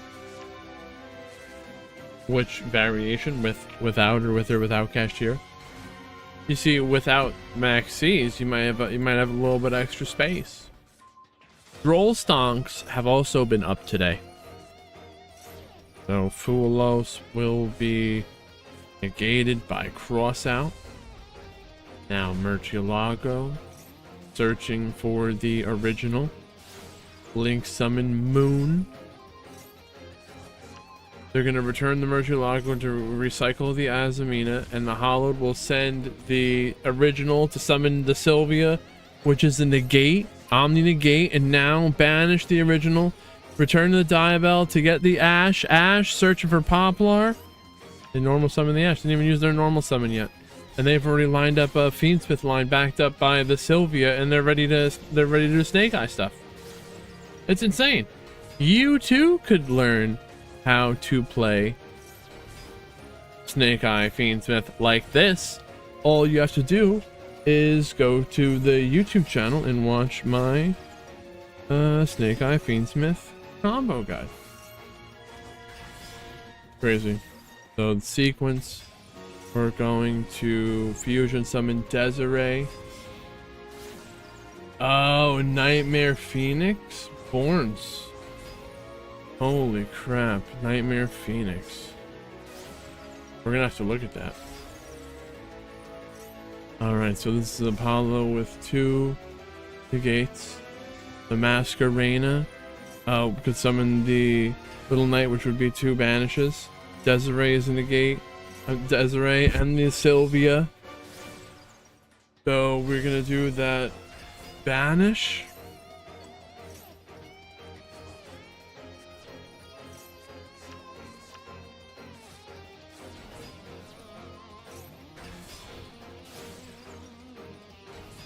That's a negate right here. We're gonna Apollo negate. Apollo negate the engraver. Oh man. So that is gonna bring us into a game 3. But just for a quick second here, we have wait, let me line this game up. We got down for Obito.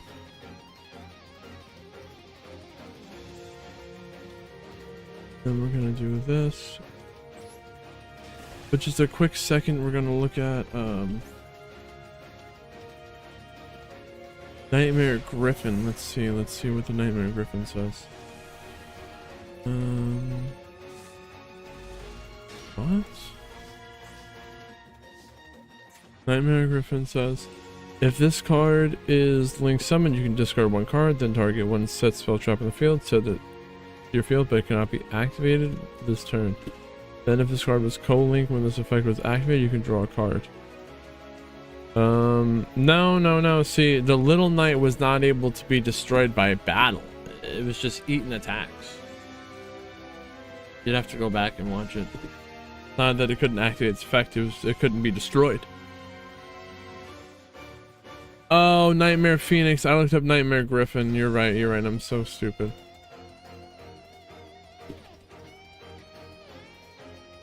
Wait, Nightmare Phoenix has a 3rd hidden effect? The 3rd? Try no Coca? Oh my gosh, it has a 3rd effect. It has a 3rd hidden effect that none of us ever knew. A 3rd effect? It does! Holy crap. Co-link monsters you control cannot be destroyed by battle. The Nightmare Phoenix was co-linked to the freaking Little Knight. Crazy. Holy crap.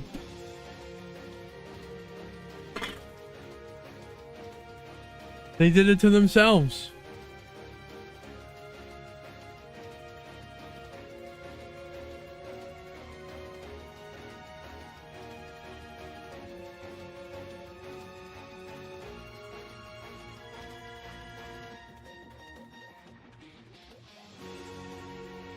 No.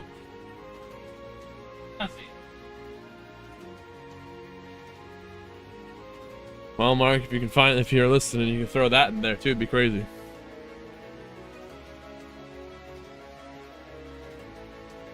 All right.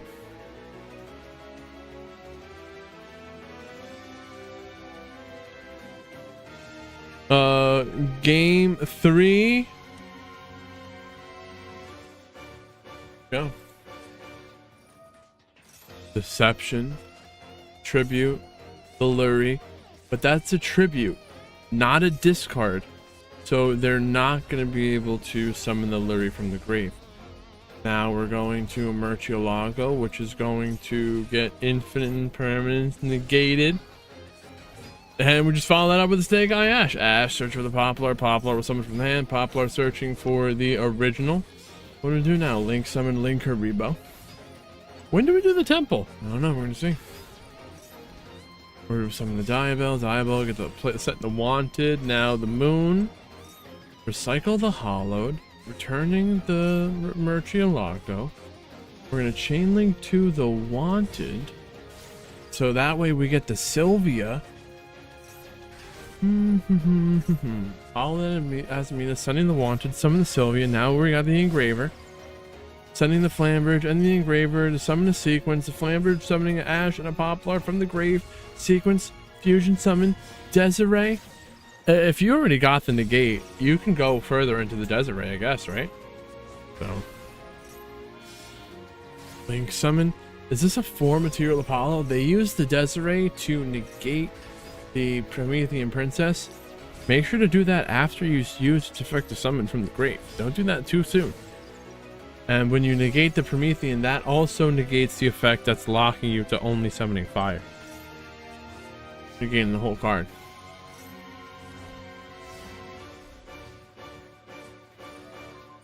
So, Flambridge, summon the Sylvia back. Where'd it go?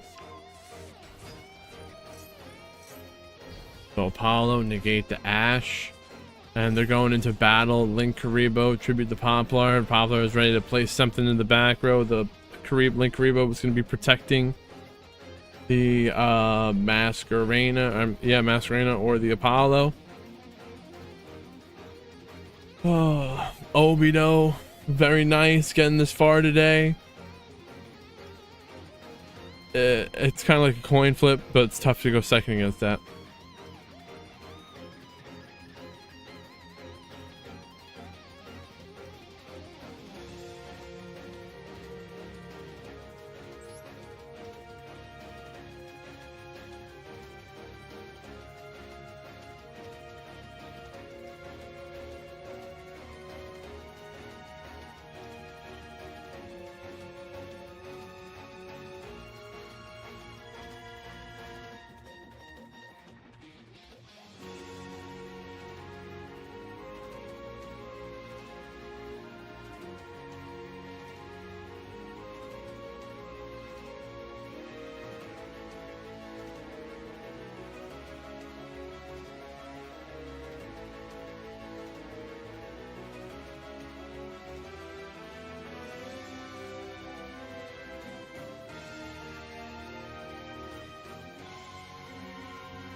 All right.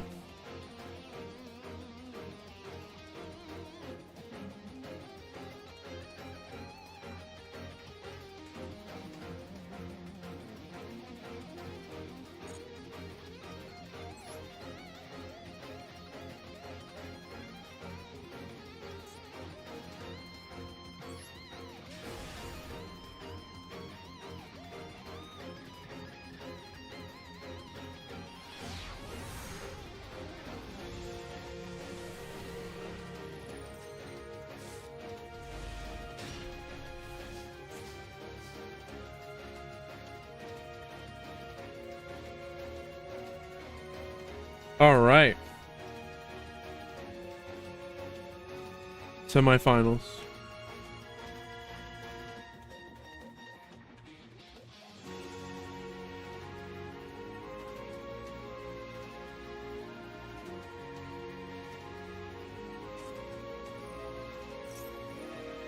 Deception.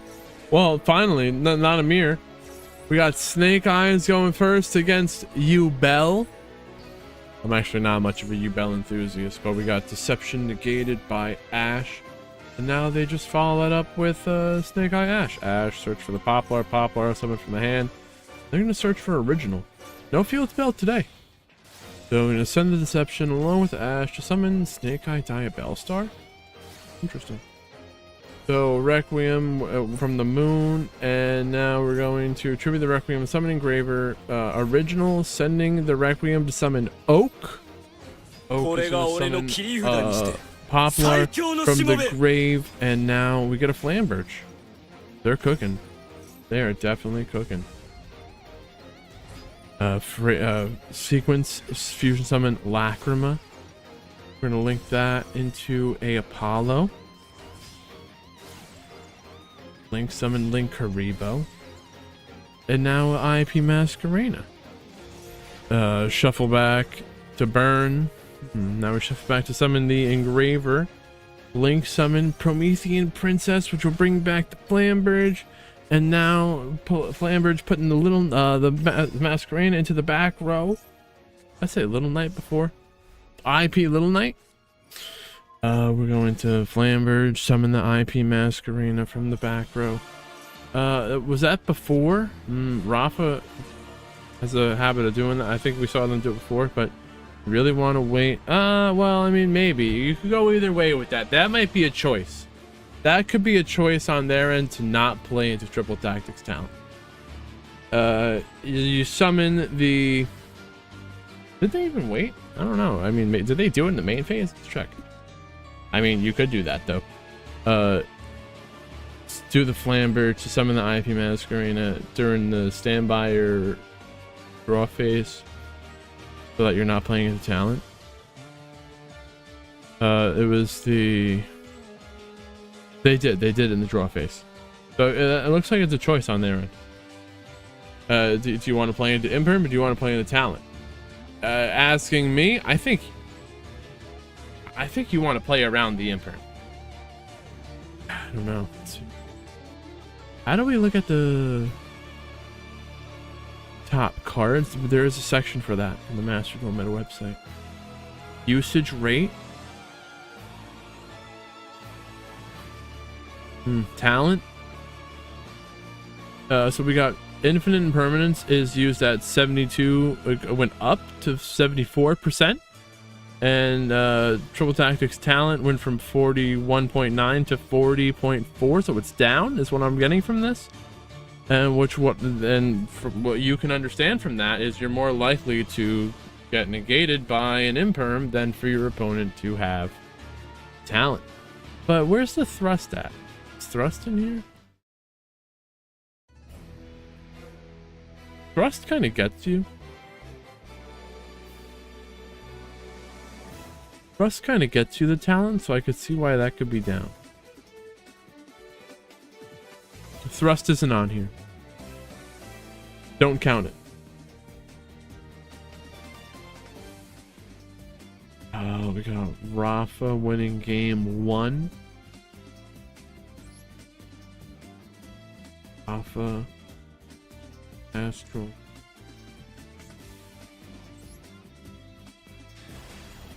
Albrina, what is going on? 1, 2, 3. Thank you for joining us today. As you can tell, you see it, we're in the middle of a tournament with no MAXX-LESS, and we've got some top players here. We had a match between MCS top 16 player and a Duelist Cup top 100 player. Crazy. Top 100 player won. Wild.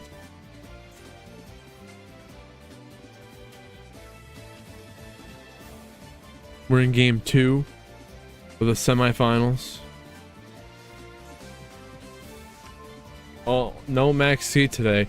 Only skill will take you here. So Dark Beckoning Beast, get the opening. And we have seen some text that you might not see in a regular tournament or the ranked ladder. We've got because Snake Eyes has extra space, they were using the Millennium cards.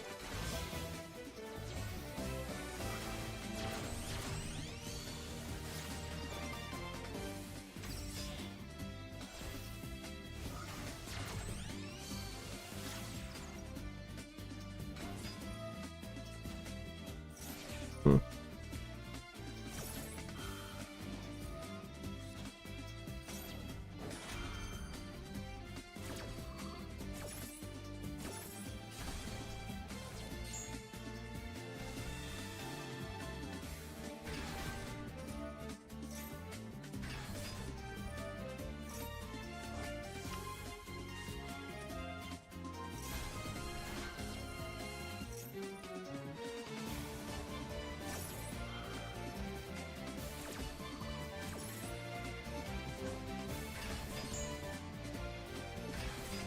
Ubel stuff? Yeah, I'm not a Ubel expert actually.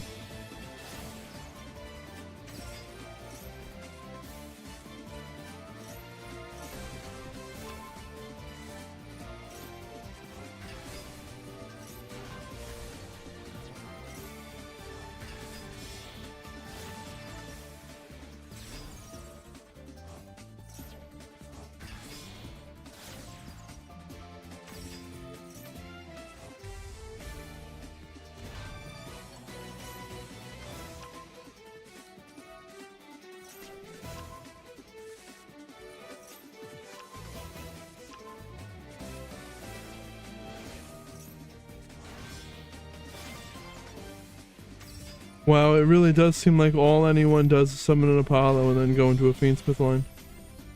Or one or the other. You Fiendsmith and then you do an Apollo.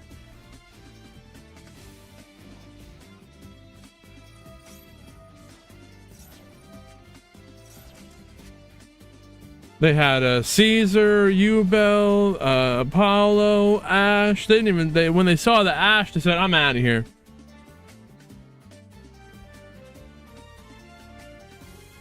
Was that I think that might have actually been game 3. I didn't have the scores right.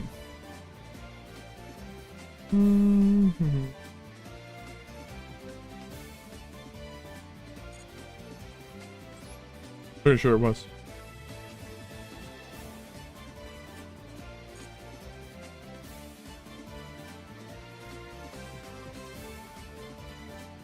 We got Ubel defeating Snake Eye, going to the finals. Ubel going to the finals against that top 100 player.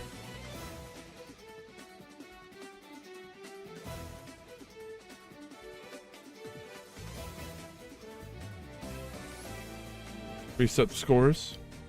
Let's set this game up. Make it say finals. Finals. Very pog. Go. We'll do this, that. Just 1 second.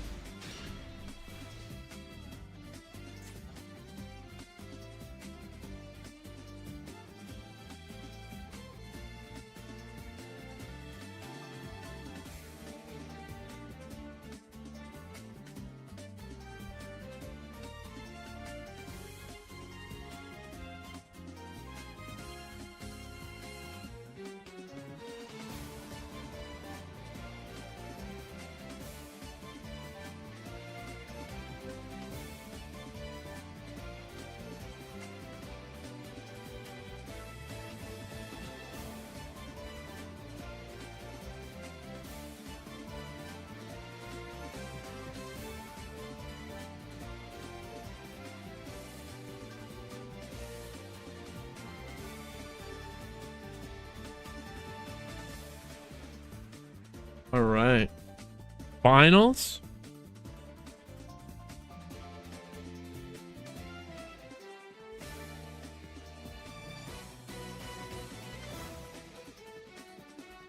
With no max C?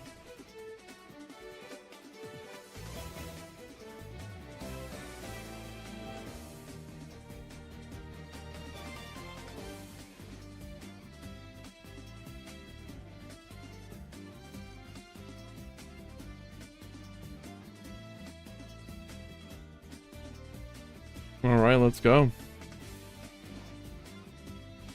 Looks like Bell won the coin flip, is going to get to choose to go first. They will immediately summon a Phantom of Bell, which is ready to negate this droll.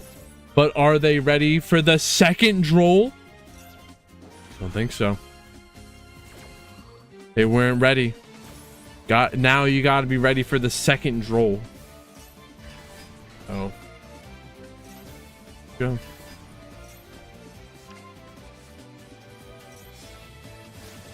They're still gaming though. Ah, now Nibiru tribute the field. And they get to end that off with a Phantom of Bell and Impermanence. Imperm negate the Snake Eye Ash, with their negating the search, and they're negating the effect if it were to send. So now the Diabell will be, the effect is gonna be replaced by the Phantom. Now we link summon Moon, link that into a Requiem tribute, summon Engraver. We're gonna equip the Requiem to the Engraver, sending the Requiem and the Bell to the grave, linking a sequence, fusion, link the sequence will fusion summon Lacrima. We're gonna return the Engraver to the hand so that we can discard it, get the tracked, searching for the Lurry. Lurry will discard it. We'll summon the Lurry from the grave, turn that into a Link Karibo. And they said, I've seen this story before, I know where you're going, screw it, we'll take it to game 2.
All right.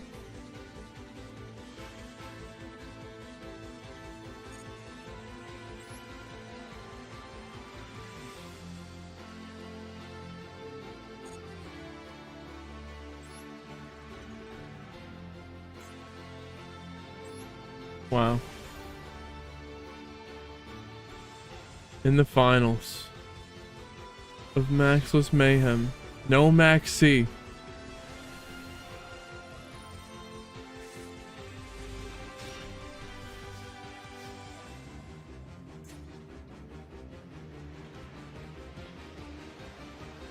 Rixia on top, 1 game 1. Ash. Their hands are very similar. They both have an Ash and Imperm. And a Nib. It's weird. Like, they both have an Ash on the left side. They both have an Imperm on the right side. Their right sides. And they both have an Imperm in the middle. Just their other 2 cards, their left and right middle cards are different. Is it me or is that weird? Anyway. Game 2 in the finals. Tracked. Searching for the Lurry. Discard. Deluri, and we're summoning it from the grave. That's weird, right? So Requiem is going to get negated by Ash. And passing the turn, they're going to keep that imperm in the hand. But now they have to imperm before they do the Magnum up. And you might be able to, I don't know, you can't Magnum up right there because they did not control the monster. Maybe you could do it right here, and when we do. But now the imperm is dead. I think Astral should have set that imperm, unfortunately, because now this imperm is just doing nothing. And even if you nib, you're gonna wish that imperm was set. We could have been negating right here. Maybe cope. I don't think so. I think this imperm should be set. And that could be the fatal mistake for them here.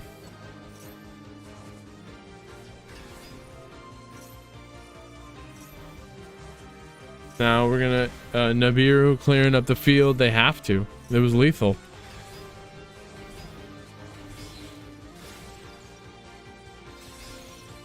Masquerena. Wow, we're gonna link summon a Promethean Princess, bring back the Flambridge into battle.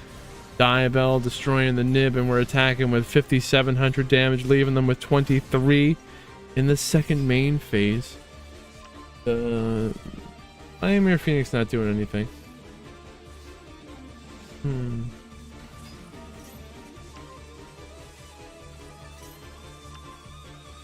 There's a Nib. Nibiru tribute the field, and then that'll activate the Flambridge. So when do we Nibiru? Little Knight is gonna banish the Promethean Princess. Druid Worm banish Engraver. Now the Moon. Is this it? Charvara poppin'. When are we? When? Oh, we Engraver tribute summoning Requiem tribute summoning Engraver. When are we nibbing? When are we nibbing? It's soon, because they could be threatening an Apollo. Summon the Engraver. Now they're threatening the Apollo. You have to Nibiru when they have those 4 monsters on the field. Well, if they have the material to summon an Apollo, you might as well do it. You'll be sorry if you don't.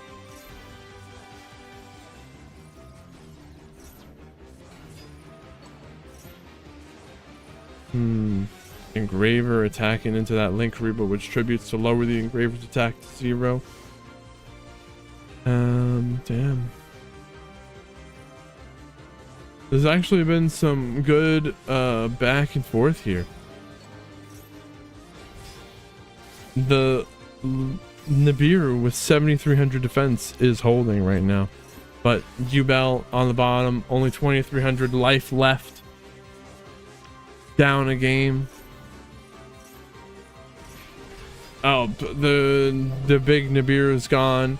We're going into battle, and that is lethal. They're gonna Abominable Chamber, summon Charvara, but that just gives the temple the Magnuma to summon. Man. Rixia here on top, showing us exactly how Snake Eye should be played with Fiendsmith. They're adding the Millennium cards.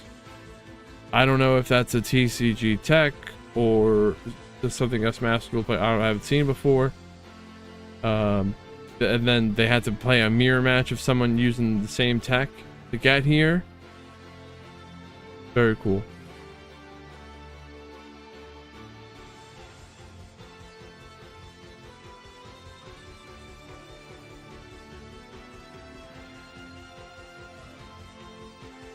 And that is Snake Eye defeating Yubel 2-0 in the finals with no MAXX-LESS.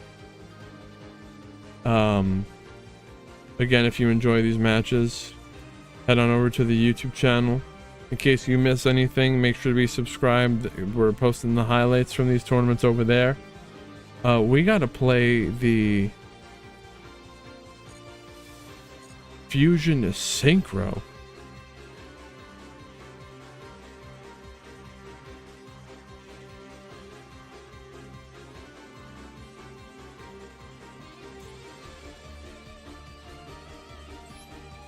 I was playing this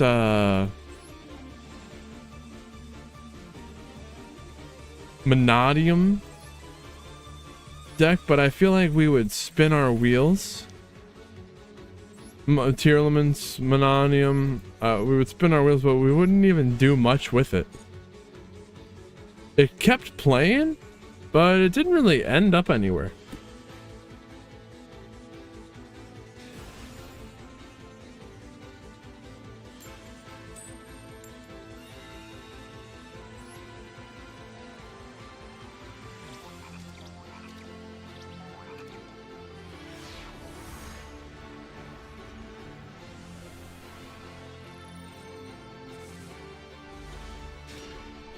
Antoine, what is going on? You actually just reminded me that I am sorry, YouTube, but thank you for joining us. Unfortunately, we are going to have to end the YouTube stream, but I do welcome you to come on over to Twitch, and I'll see you there. I'm still thinking that this is the best way. Maybe I'll go back on that and we'll go back to streaming more regularly on YouTube. At first I saw good effects. Now I don't know how I feel about it, but like I noticed less people, regular people, would be tuning in to the YouTube stream, but there might be more people watching. Well, I guess it'll take time. You can always come on over to YouTube. I mean, YouTube, you can always come on over to Twitch.